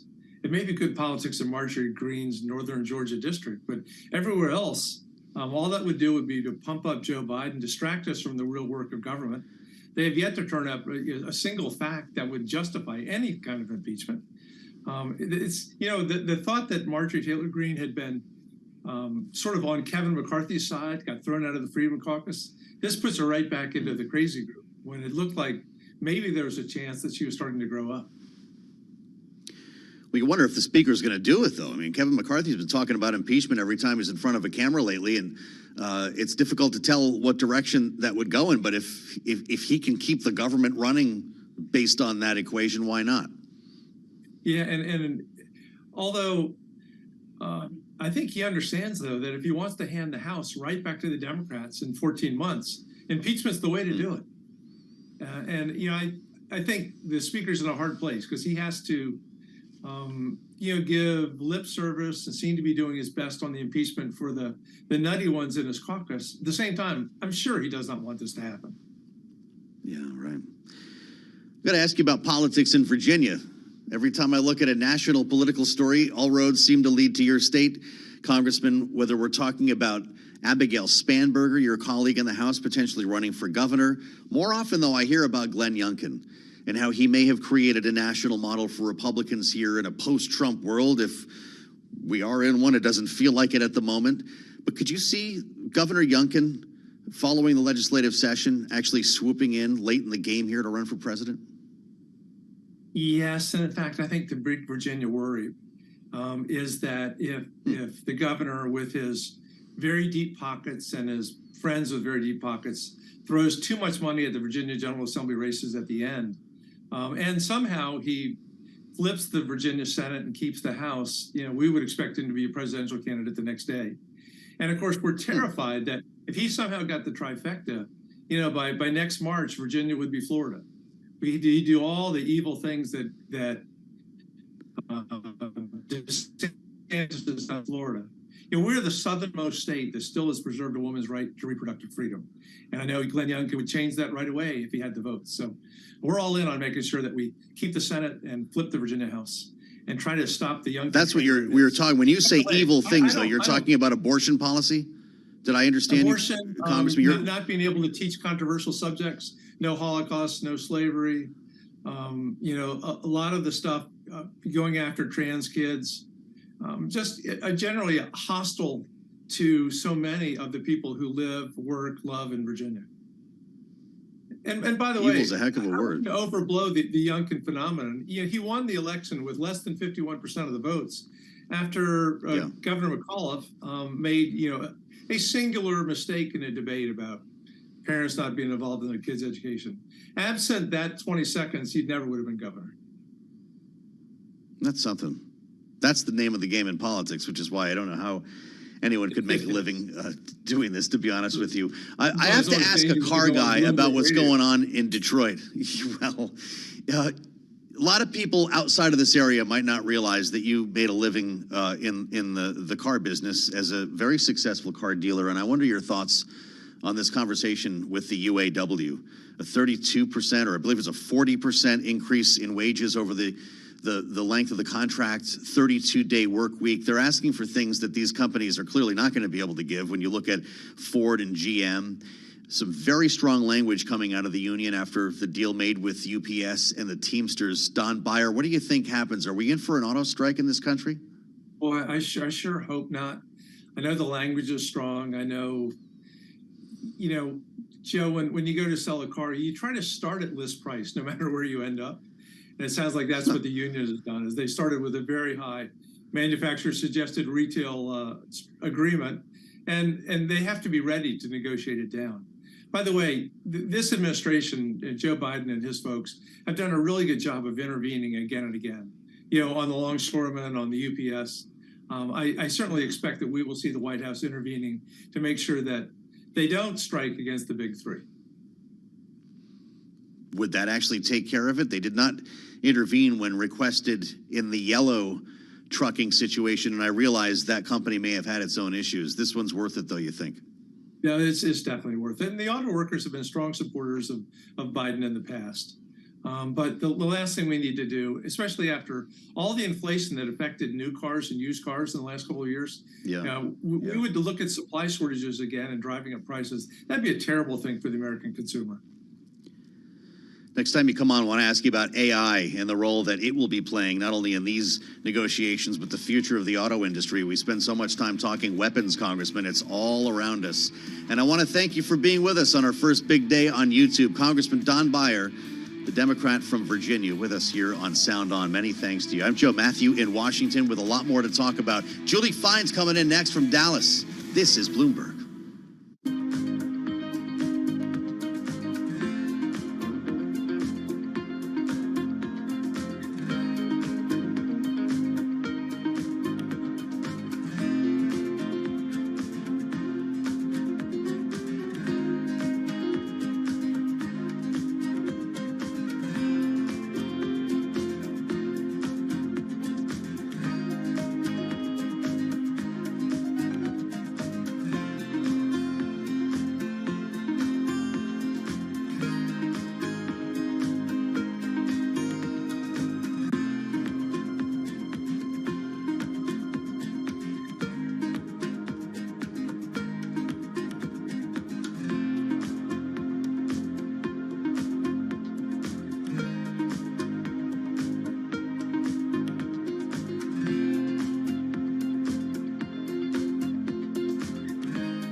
Markets, headlines, and breaking news 24 hours a day at Bloomberg.com, on Bloomberg Television, and the Bloomberg Business app. This is a Bloomberg Business Flash.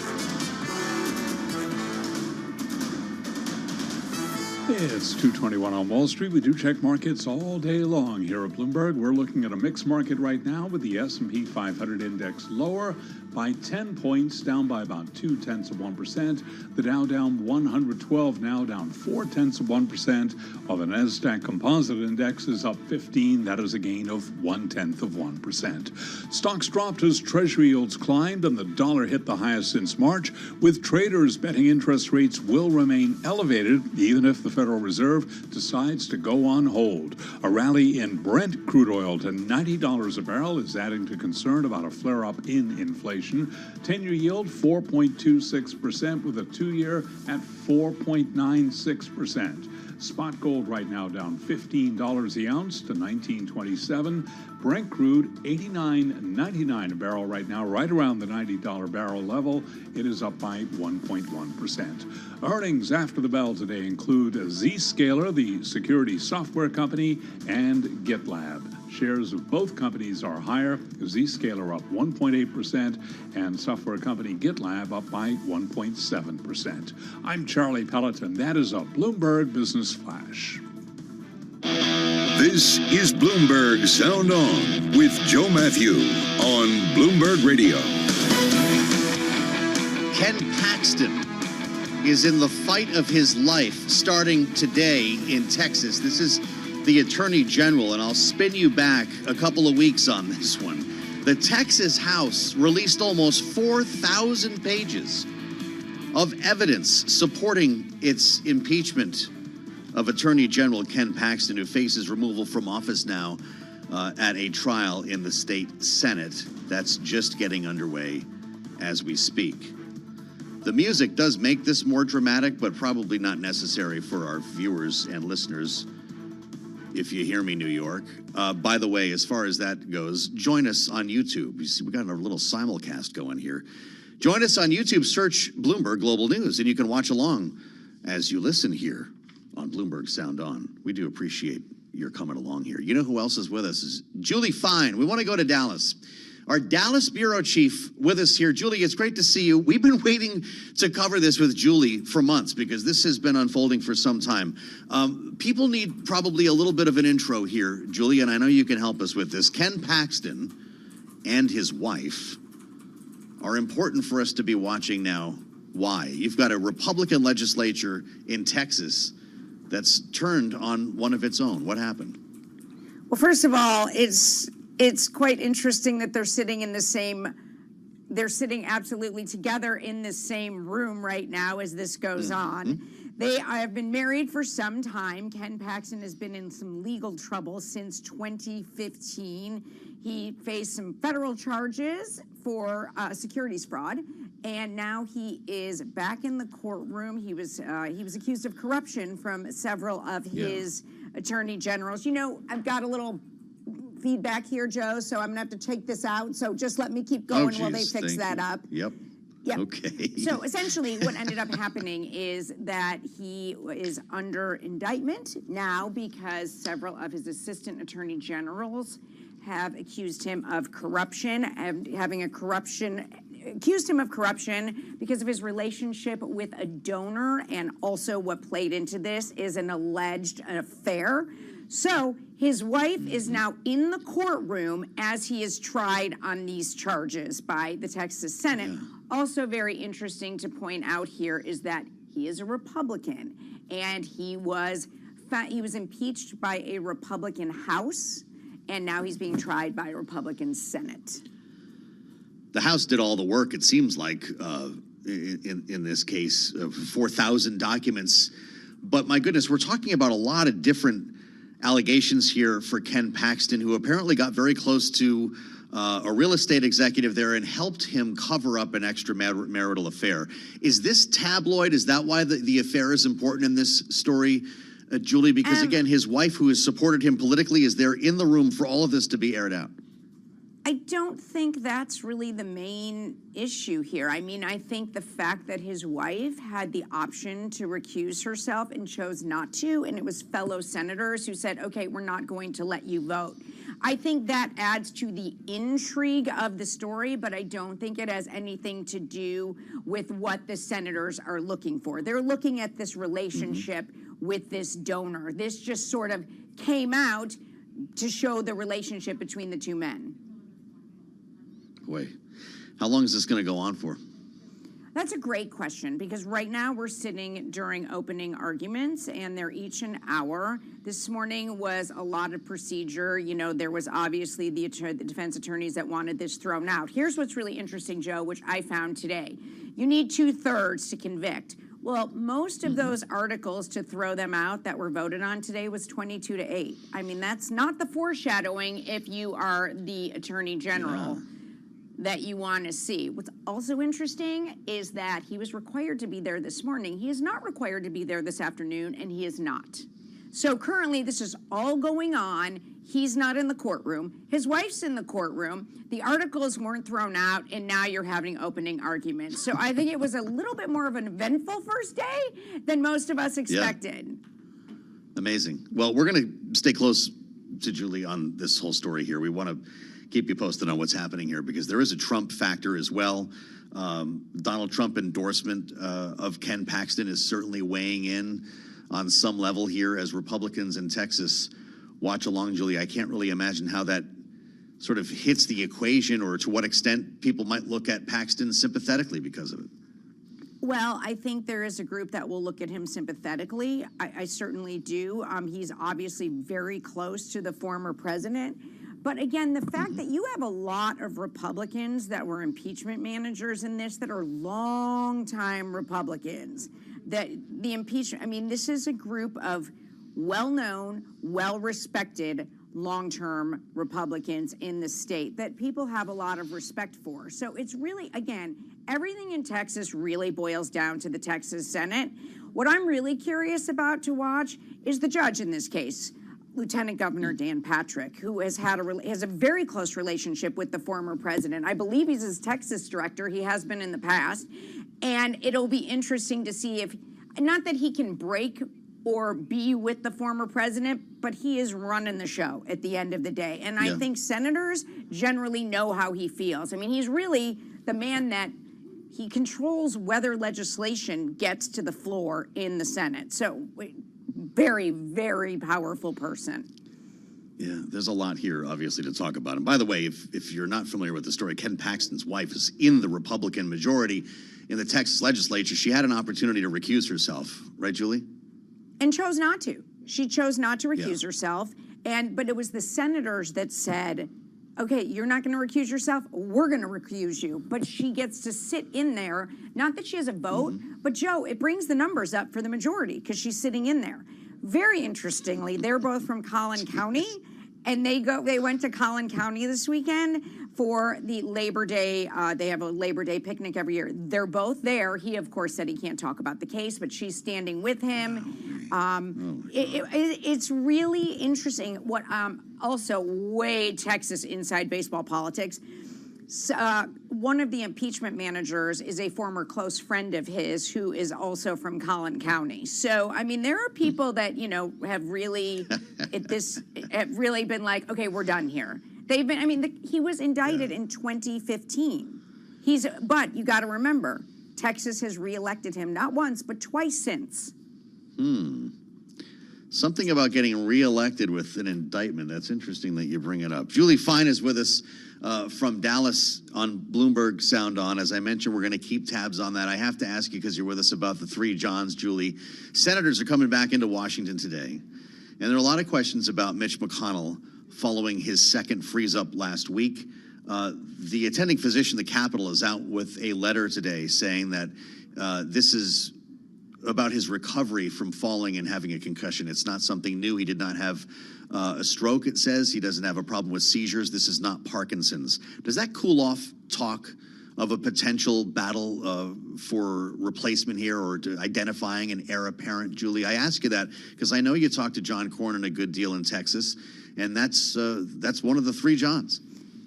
Do I think it? I don't know. It may calm it down for the moment. You know how quickly the news cycle moves. But anytime, like, it's brought up about Joe Biden or it's brought up about Dianne Feinstein, this is going to come up.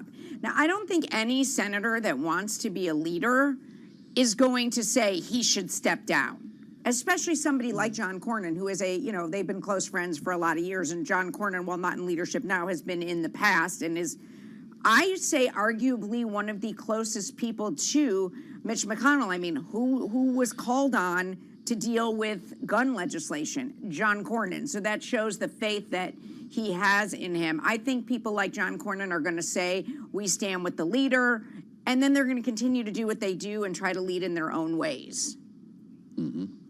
Well, that is obviously a quiet conversation, even if it's being had at all. The other element here is Steve Scalise on the House side out for cancer treatment. And this is all going to come together in a month where we have to figure out how to keep the government funded here, Julie. Are you running odds on this in Dallas? I mean, I think, aren't we all to the point, Joe, where eventually, like, I don't think anybody wants a shutdown in election year. It doesn't help anybody. So if I had to guess, but you're acknowledging reality. That they won't shut it down because it's election year? That they will, because it's inevitable. Well, yeah, I always feel like, Joe, and you know this, like we make all these plans, it's going to shut down today, and we're all prepared for everything when it's going to shut down, and then something happens at the last minute. And I remember, like, a couple years ago, it shut down for one day, and then they figured it out by the last minute. So I don't think it's going to shut down, but now I'm on tape saying that, so I'm not going to say for sure. I was going to say, we got you right where we want you. But look, I'll give you a weekend shutdown. I will give you that, Julie. I don't know that we have some kind of a record thing, but I don't know how they figure out as much as they have to do now. And we get through the continuing resolution, assuming that we get one. We could be having a very difficult conversation around the holidays. Julie stays with us. We're going to bring in Nathan Dean next and the latest from Washington on pot. Yes, we're going to talk pot with Nathan because, well, when I say that, I mean, cannabis. Looks like they might reschedule. It could be a very big deal for the industry and for research, and more on that straight ahead after a check on world and national news. Nancy Lyons joins from the Bloomberg 99.1 newsroom in Washington. Hi, Nancy. Thanks, Joe. Lawmakers are returning to Capitol Hill with plenty on their to-do list. The number one priority is avoiding a government shutdown. Senators have 17 legislative days. House members only have 11 before the budget deal deadline. Ukraine funding, disaster aid, border issues, and the broad parameters of the debt limit deal are all in play. Senate Majority Leader Chuck Schumer warned against, quote, hostage-taking by extreme House Republicans. Senate Minority Leader Mitch McConnell also said the House GOP spending plans don't have any chance in the Senate. Some conservatives already say they don't like the idea of a stopgap spending bill into December. In Washington, I'm Amy Morris, Bloomberg Radio. Federal judges say they will draw new congressional districts for Alabama after state lawmakers refuse to abide by a Supreme Court decision to create a second district for black voters. Global news 24 hours a day, powered by more than 2,700 journalists and analysts in over 120 countries. I'm Nancy Lyons.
markets, headlines, and breaking news 24 hours a day at Bloomberg.com, on Bloomberg Television, and the Bloomberg Business app. This is a Bloomberg Business Flash.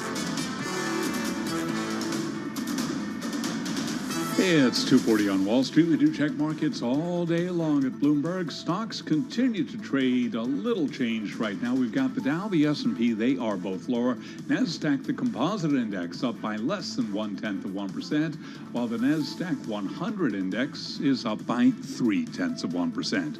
Rest of the market, though, lower. Stocks dropped as Treasury yields climbed, and the dollar hit the highest since March, with traders betting rates will remain elevated, even if the Fed decides to go on hold. A rally in Brent oil to $90 a barrel is adding to concern about a flare-up in inflation. Brent crude right now is trading at $89.90 a barrel, spending much of the day above 90. It is up by 1%. West Texas Intermediate crude up 1.2%. WTI, by the way, now at $86.60 a barrel.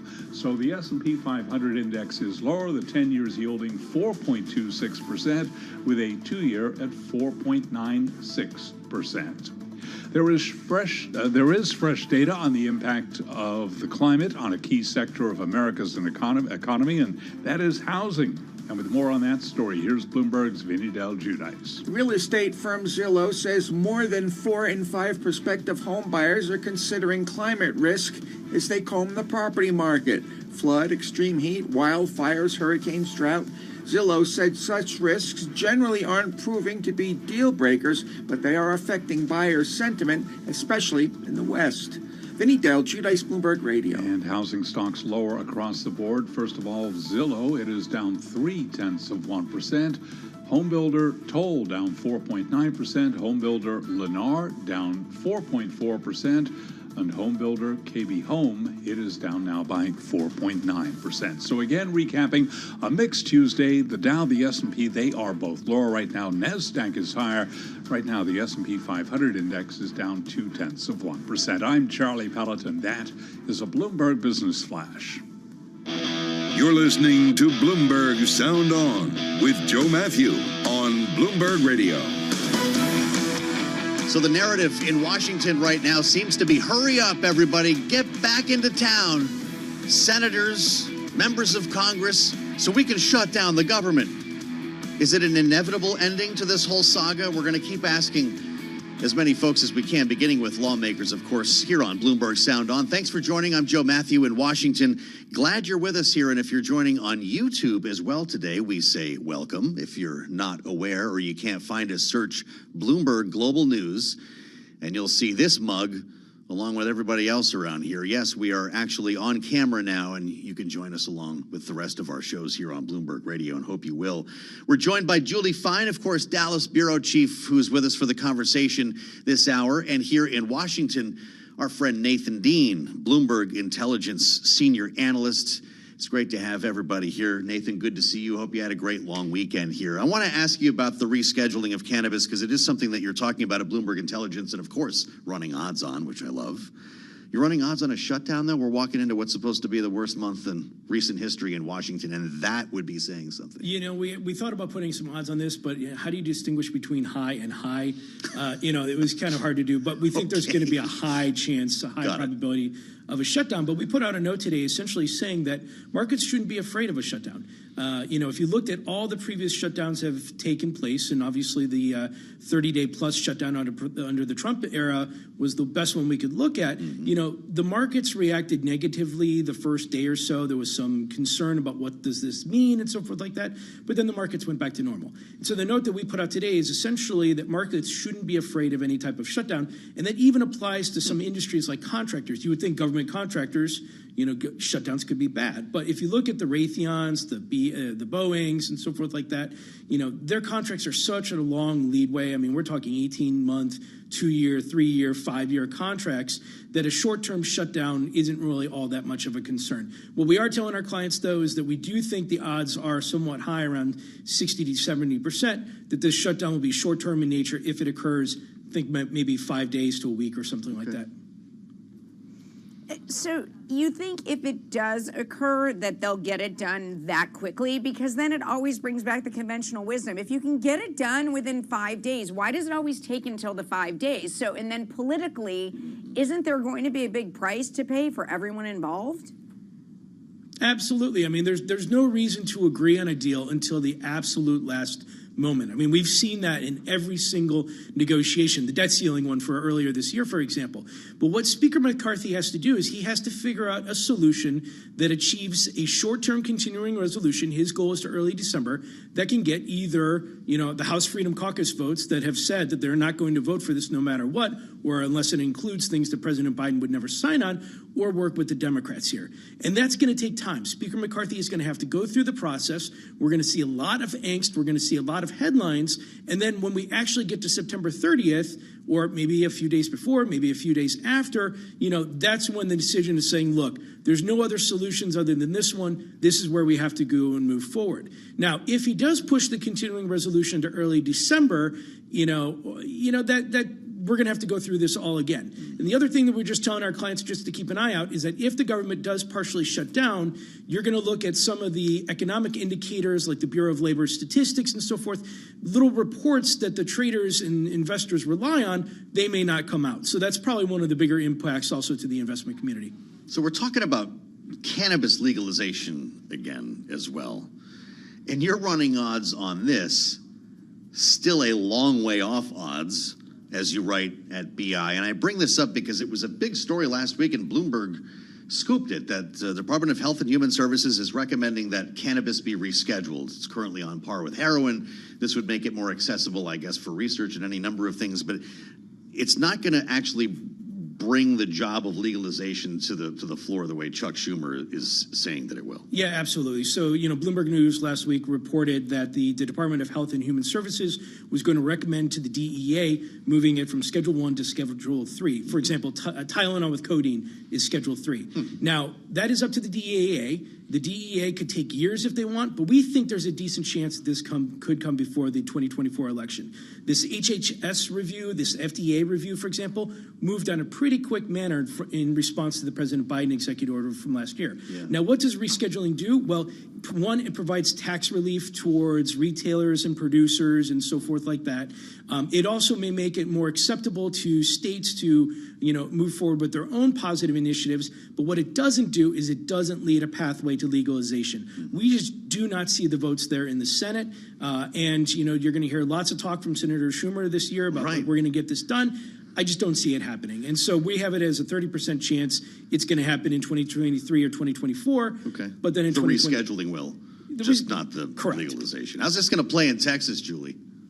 I mean, as I was about to say, in a state like, well, first of all, federal law is obviously federal law, but in a state like Texas, every legislative session, which is every other year, every legislative session, there's 30, 40 bills related to cannabis, and they don't pass.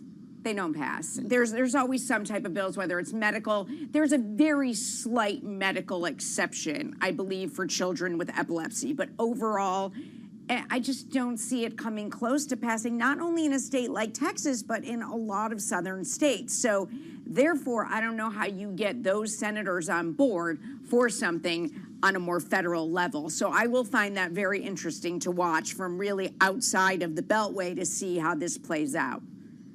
Yeah. The Biden administration seems to be sending some mixed messages, or at least they're letting down a lot of people who thought that this was going to be the White House that legalized marijuana. You have pointed out, though, on the terminal that there could be some benefits here in terms of tax relief, increased sales. How come? Yeah. So, there's actually, if you get reschedulization, it goes from Schedule 1 to Schedule 3. There is an IRS tax change, 280E, for example, that's going to allow retailers and producers, small mom and pops, to essentially lower their tax burden. Anecdotally, we heard it's from probably around 25% to maybe around 10 to 12%. So if you're a mom and pop retailer or producer and so forth, and you're working in a state where it is quote unquote decriminalized or legal, you're actually going to get some tax relief from it. So that could be a good thing. But what it doesn't do is that the benefits don't parlay this into a sector or in industry, for example, that, then can go nationwide. Fascinating. It's not coming easily, that's for sure. Every time we talk to Nathan Dean, the investors don't seem to have the right story. Nathan